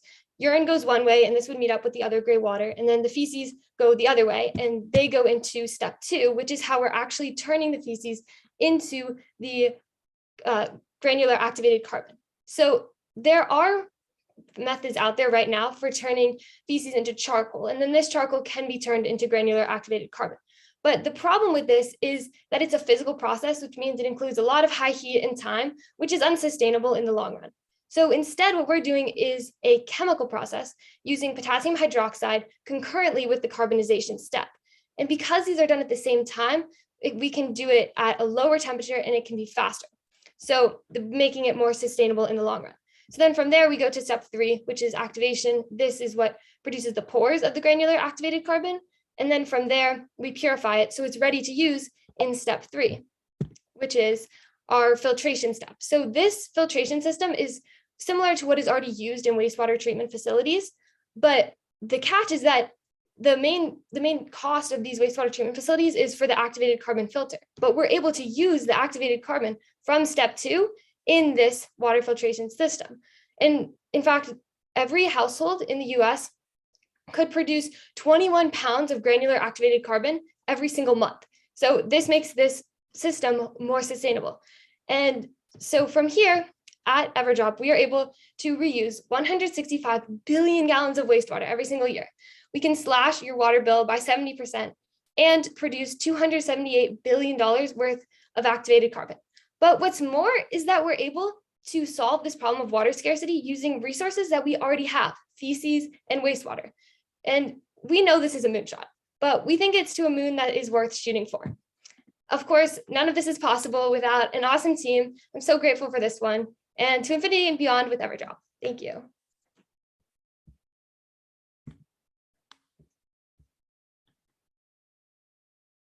Amazing. I love that last line, a moon worth shooting for. It's good. Good job, Emma. Thank you so much for your presentation. A very inspiring story. And I'm going to invite the judges to come up for our last presentation. This is your last chance to grill a TKS student, so don't hold back. And after this, we'll get into some deliberations. So you can ask everything you want to know about Everdrop. Bring it on. Can I just start by saying that was a great presentation? And can we talk about the diversity of thinking through all of these projects? Like we went to space, we went deep into the ocean. Now we're talking about toilets. Like this is just so interesting and so much fun. So speaking of toilets, my question is around maybe implementation specific to step one. So if I understood this directly, everything starts with the toilet. So how would this work in reality? Would you want to go into individual people's homes and replace their existing toilets? Are you creating a new line of toilets? Is it more about the tubing in their homes? Like, talk to me about that. It's a great question. So basically, these urine diverting toilets do already exist. So we would hopefully be marketing these to, it would be most ideal to do these in new homes that are being created and not in existing homes. So maybe marketing or partnering with one of the urine diverting toilet companies to then supply those to like builders who are building new homes. So that would be most ideal. But if like for homes that already exist, yes, you could switch your toilet, but like toilets do have to be repaired and replaced. So why not use a urine diverting toilet? And to add to Emma's point, right now there's a large market of construction companies which are looking to create sustainability in homes. So there's a lot of companies out there which are looking for ways for how can we build new homes that are at a new level of sustainability, because it's a very large motivator right now. So there is a big market of people looking for new ways to build homes which are sustainable. So I will add that there is a lot of potential there. Just want to give a shout out also. I think Jeremy is literally driving back from his SAT. Is that correct, Jeremy? Yeah. Yeah, I just took the SAT. SAT in the morning, moonshot in the afternoon, as a lot of these students actually are doing. Huge shout out to all of you who I know were balancing that. Thanks for that, Jeremy. Yeah.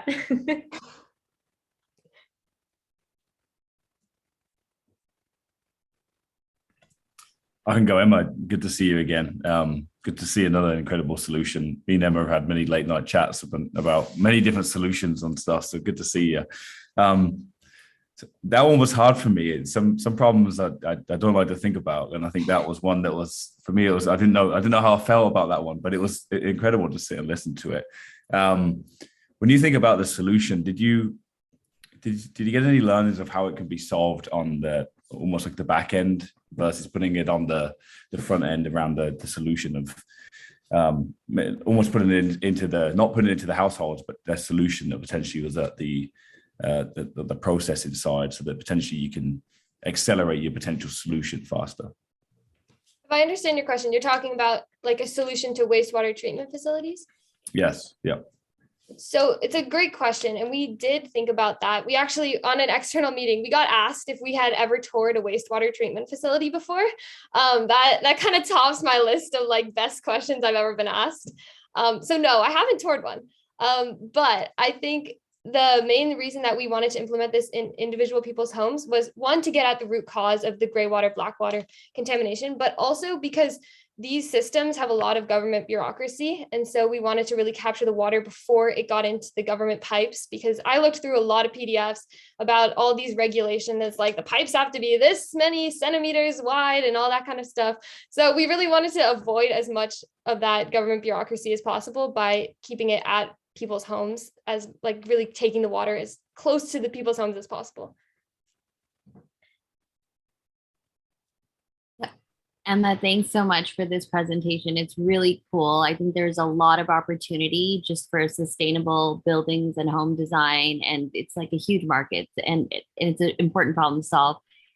I think for me, just if I were sort of the consumer thinking about this, I might have a little bit of a mental block and a barrier to wanting to adopt this in my home.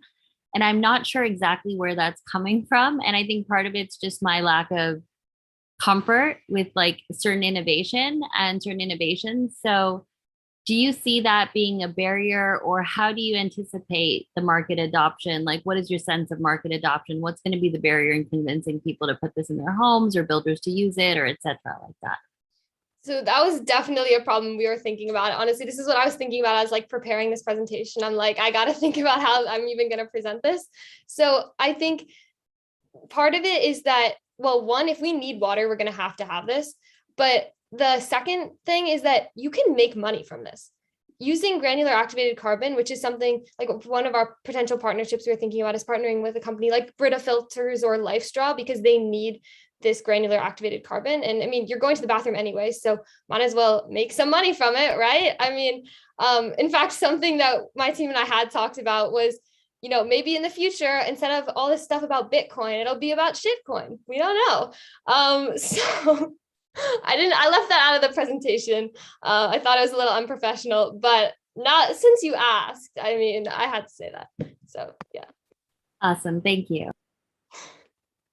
I'll just jump in also, Emma. I thought it was really thinking out of the box, really diverse thinking on, how to solve a local problem and sort of global problem as well. Fertilization seems to be one of those terms that's more digestible, I guess, that you may want to think about as you look at the presentation going forward. But I'm just wondering also, it does involve both that, sort of, as you say, appealing to the individual households, but sort of a broader policy change and effort. Have you thought about some of those policy dimensions to wastewater and water treatment as part of your project? Do you mean policy being like governments? Government, like what you would have to do to influence for implementation, what you would have to do to cut through that bureaucracy for local adoption.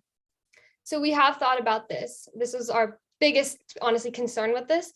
But we found, so basically the US spends $113 billion on wastewater treatment. And they don't know what to do with all this waste. Like the feces, they're paying to get it shipped out to other places. And so if they could be making money from this, or even turning it into a resource that we need to purify our water, I think that is pretty appealing. I'm also just going to add on to what Emma said. There are certain qualifications for the water quality that you need, but these are easily detectable in the water. So you can have things monitoring the water level and making sure that it meets the standards for drinking water standards for homes without too much difficulty. Thanks for adding that. Wonderful. All right. We are going to take some time now as judges to deliberate. Also, Emma, I feel like when I was with your group, I had never heard the word feces mentioned so many times. And I love how that just became part of your normal vocabulary. That's what happens when you get really deep into a problem.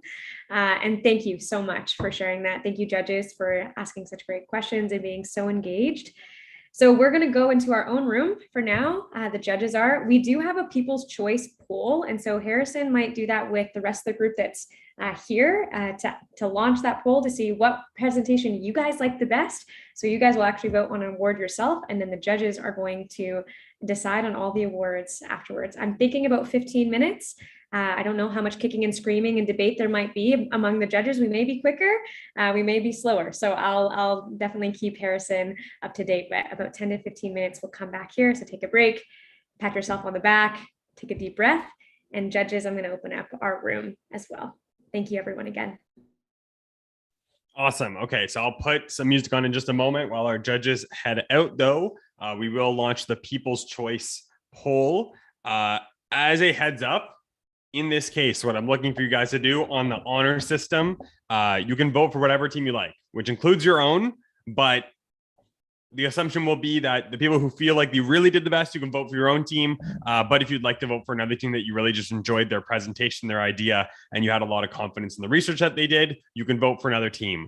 So I'm going to launch this here. You guys won't see the results, but we'll announce the winner along with all of our other awards. And just going to launch this now. I'll put some music on. You guys can vote. And then when it's closed up, we'll just wait for our judges to return. Once you're done voting, though, for those of you who presented, I'm sure, right now you're just kind of feeling a little bit of a expulsion of all the feelings. This was 5 weeks of work, probably feeling a little bit of relief, but maybe a little bit tired or drained from this whole experience.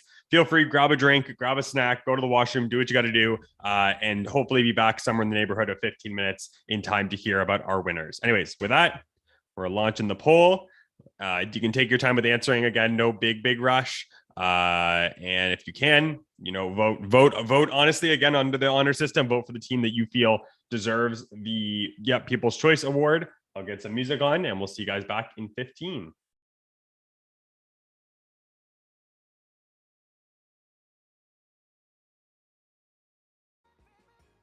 Tell me that you're coming through.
close my heart for if I can't let you in?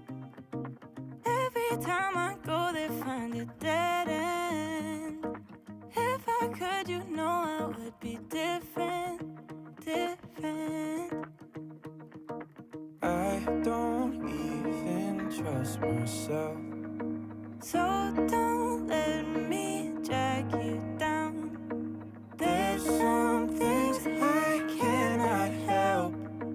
I'll be there with one foot out. Almost all of me is loving all of you, but part of me I'll never give away. Almost all of me is gonna follow through, but if there's 10% of me that don't know, I can only love you almost. I don't know what's worse, lying to myself. I know the truth hurts. Only way we move these days is reverse, reverse. But I'm just gonna keep it to myself, cause it ain't like I want somebody else, no. I don't even trust myself. So don't let me drag you down. There's some things I cannot help. I'll be there with one foot out. Almost all of me is loving all of you, but part of me I'll never give away. Almost all of me is gonna follow through, but if there's 10% of me that don't know, I can only love you almost. Is it just doubt or a reason to quit? If I know my heart ain't fully in it, maybe it's not fair keeping you to myself, but it kills me to see you with someone else. Almost all of me is loving all of you, but part of me I'll never give away. Almost all of me is gonna follow through, but if there's 10% of me that don't know, I can only love you almost. Oh, oh, oh, oh. On me, yeah. Oh, oh, oh, oh. On me, yeah. Oh, oh, oh. On me, yeah. 10% of me that don't know, I can only love you almost.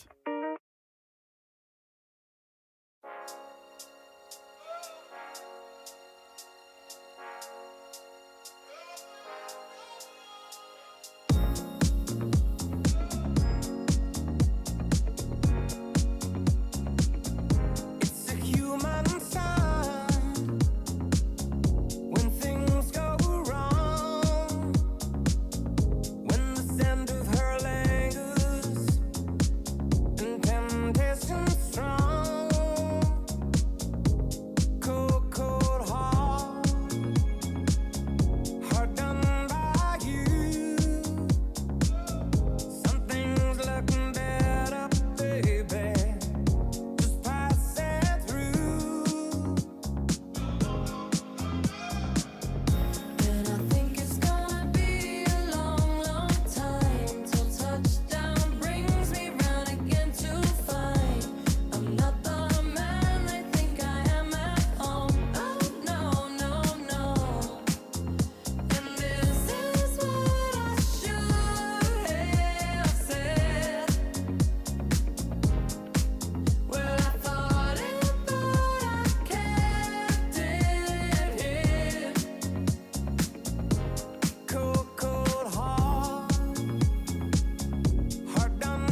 passing through.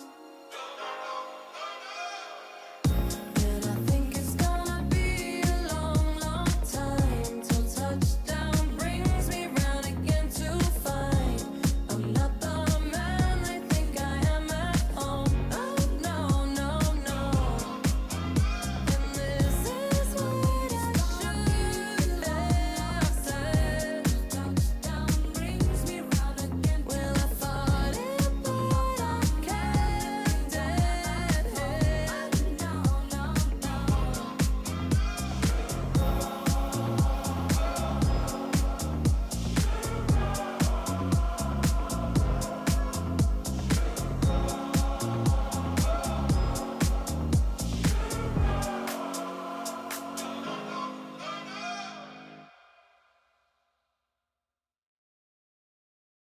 Come on, skinny love, just lost the end.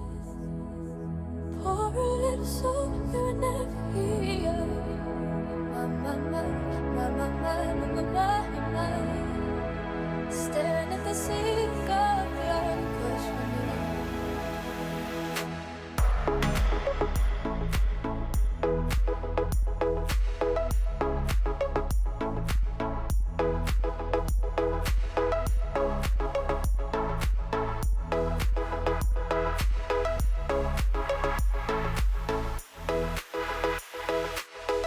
Taught my love to wreck it all. Cut out all the ropes and let me fall. My. Right at the moment they saw us too. And I told you to be patient, and I told you to be fine, and I told you to be balanced, and I told you to be kind. And in the morning I'll be with you, but it will be a different kind. Cause I'll be holding all the tickets, and you'll be holding all the fire.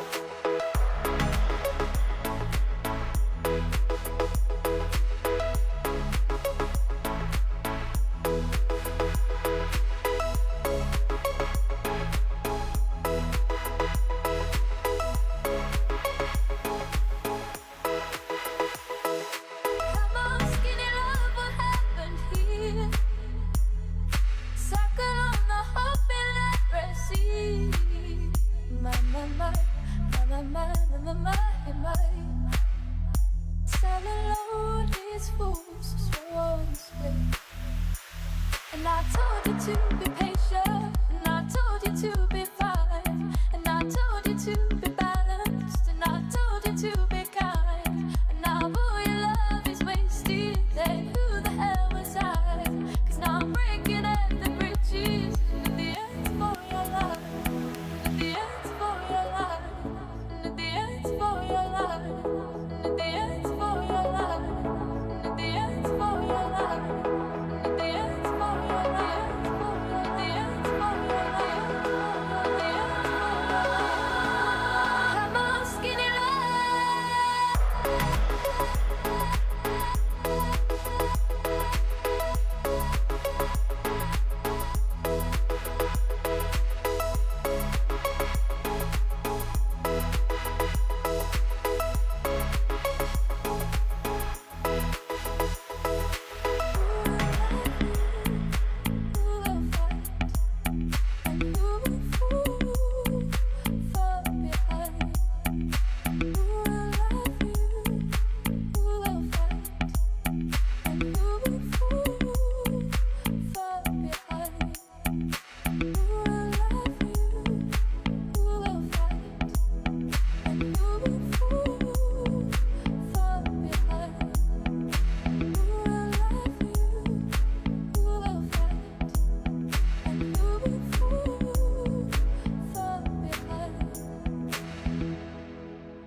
I hope you think of me.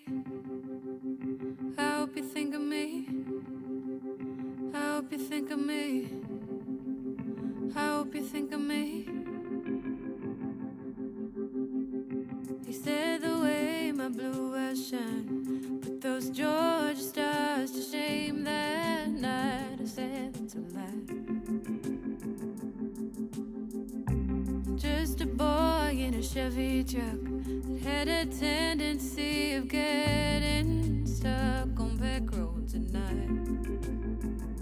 And I was right there beside him all summer long. And the time we woke up to find that summer had gone. But when you think Tim McGraw, hope you think my favorite song, one we danced to all night long, the moon like a spotlight on the lake. And you think happiness, hope you think my little black dress, think of my head on your chest and my old blue jeans. When you think Tim McGraw, I hope you think of me, I hope you think of me.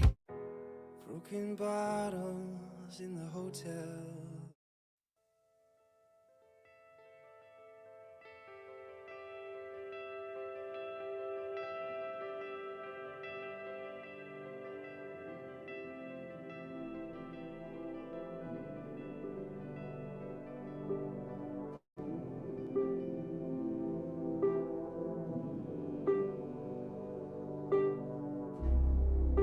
I waited outside.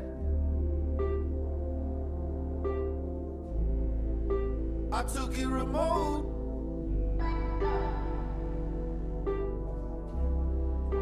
I wanted a bed. Tell the story or it goes.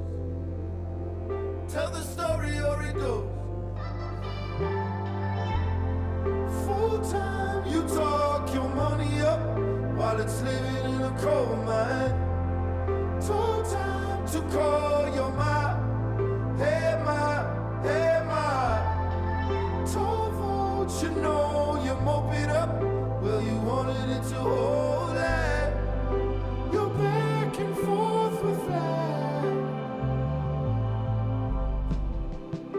I waited outside. I was toking on dope. I hope that it'll go in a minute, like the past that you know. I wanted all that mine, sugar. I wanted all mine. I had to have it mine, sugar. I took it, it was right. Full time, you talk your money up while it's living in a coal mine. Full time to call your ma. Hey ma, hey ma. So vote, you know you mope it up. Well, you wanted it to hold that. You're back and forth with that.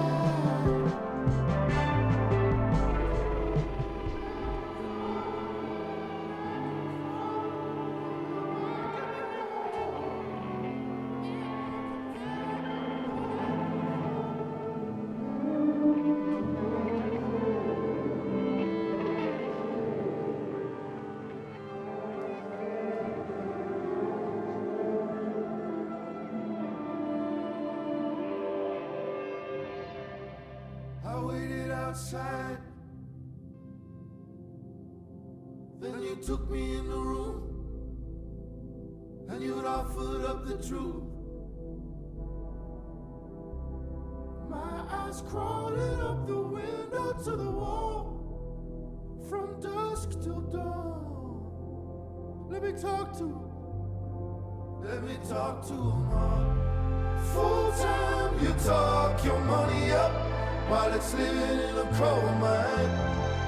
Told time to call your ma.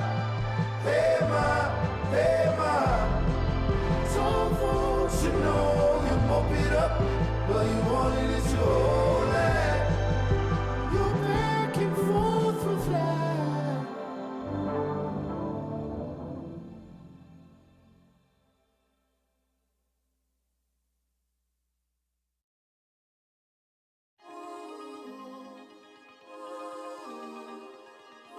Know the road gets hard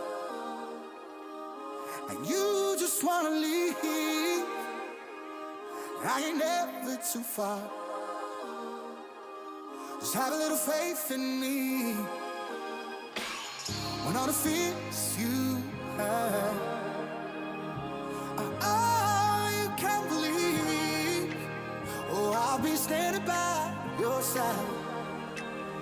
Just have a little faith in me. Have a little faith in me. Just have a little faith in me. Hello, everyone.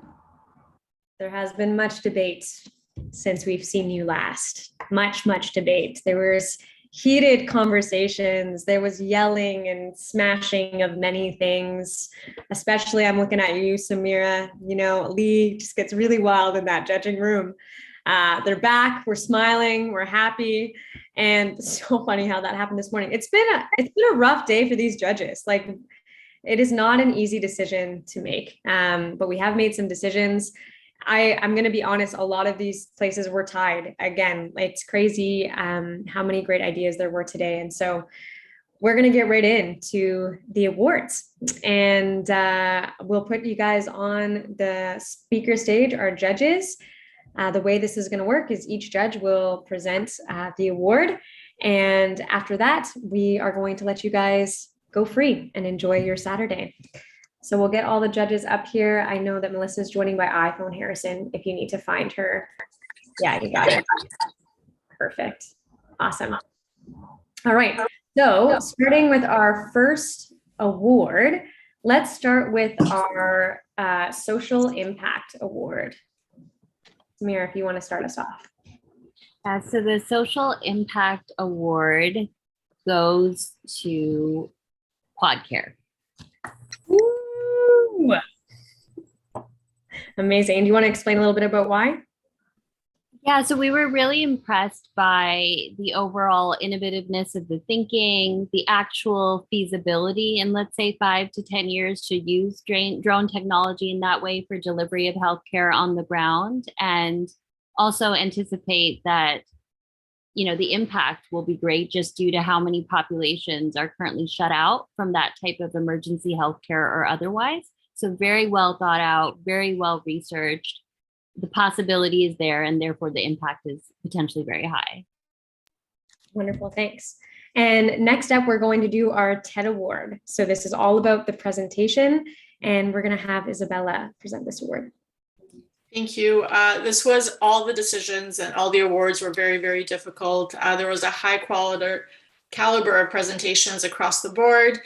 We would like to award the TED Award to Vey, and that was but thank you, Vey, for making your presentation, just balancing it so well between explaining a complex topic and balancing it with explaining your product idea, targeting it to your audience and to the judges really well, and having a very visually appealing and visually cohesive deck in terms of branding and pacing, etc. So congratulations.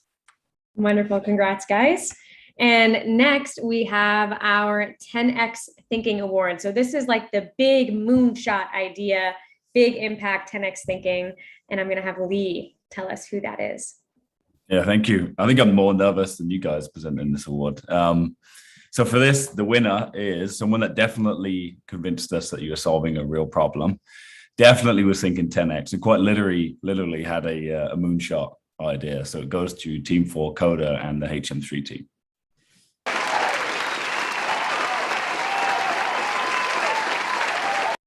Amazing, amazing. Congratulations, you guys. Well deserved, well deserved. And finally, Melissa is joining us by phone. So I don't know if I can bring her up on the stage, but Melissa, I want you to be able to tell us who our overall winner is and tell us a little bit about why. Sure. I'm excited to say that for best overall, we considered all factors: big, bold thinking, articulate presentation, intricate research and solutioning, and simply innovative ideas. And for that, I'm excited that we chose Poseidon. And additionally, Poseidon also got the People's Choice Award. So congratulations to you all. Wonderful. Guys, that was a hard decision to make, and the judges did a really good job of sorting through all their different opinions to come up with this. So for the winner, the overall winner, we are going to be sending you some TKS treasured swag. And so no matter where you are in the world, we will send it your way.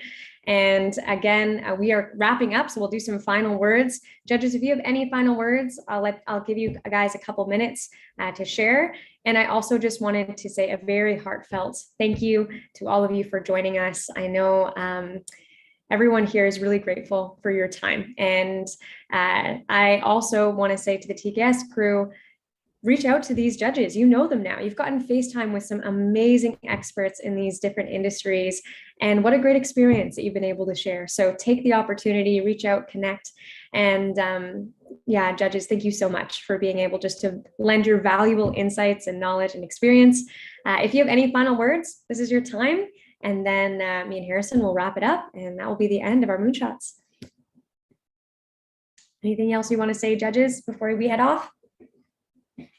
Yeah, just thank you. I've been a lifelong fan of TKS and everything you guys do, as well as I love being at these sessions because it honestly, I don't think there's a team that brings such diversity of thought and perspective and solutions anywhere else I engage. So thanks for everything you did. I know it takes a lot of time, effort, and energy to bring it together.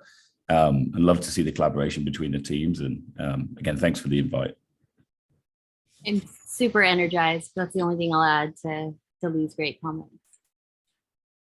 I would say I talked about passion all the way in the beginning, and that's what I was looking for. And I was just blown away by how much passion there is, especially at such a young age. And I learned quite a few things today. I have notes that I need to follow up on. So this was amazingly fun and interesting and challenging. Thank you so much.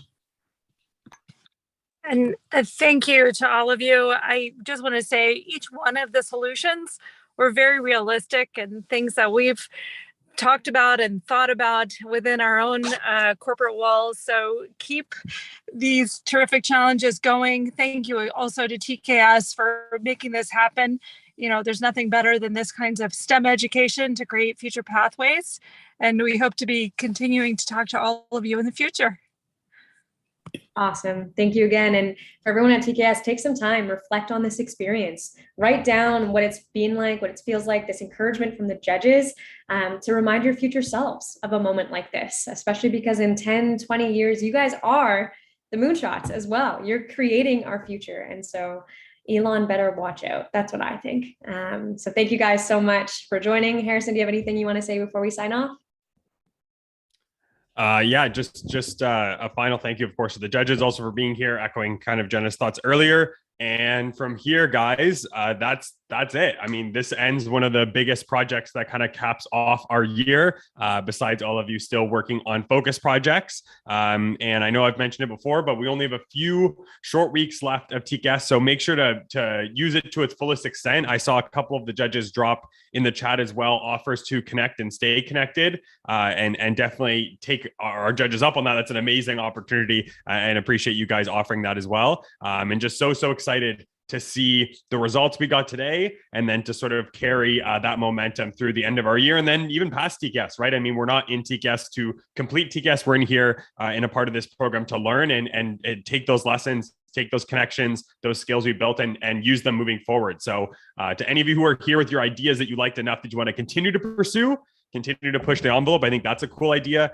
But more than anything, think and reflect on this experience as best you can over the next week. Think about what you learned and what are some of the best practices we picked up here that we can go on and apply as we continue to try and innovate and solve other problems. Because, you know, as you guys probably noticed in doing this process too, there's no shortage of problems that need solving.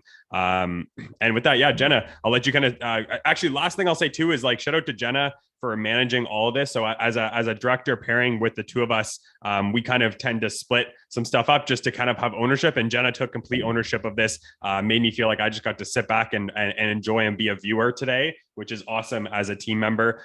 So yeah, give it up for Jenna too, guys. She put basically a lot of this together for you guys to create this opportunity. And thanks for managing that, Jenna. And yeah, that's it. And anyone also on the live stream, hope you guys enjoyed. And I think that's pretty much it for me. Yeah, too kind, Harrison. Too kind.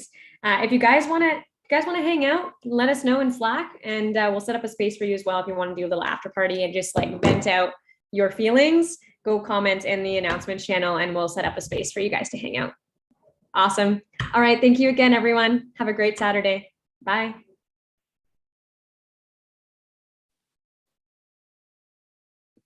Bye. Thank you. Bye, guys. Bye. Thank you so much. Bye. Thank you Bye. so Have a much. great day. So good to see you guys.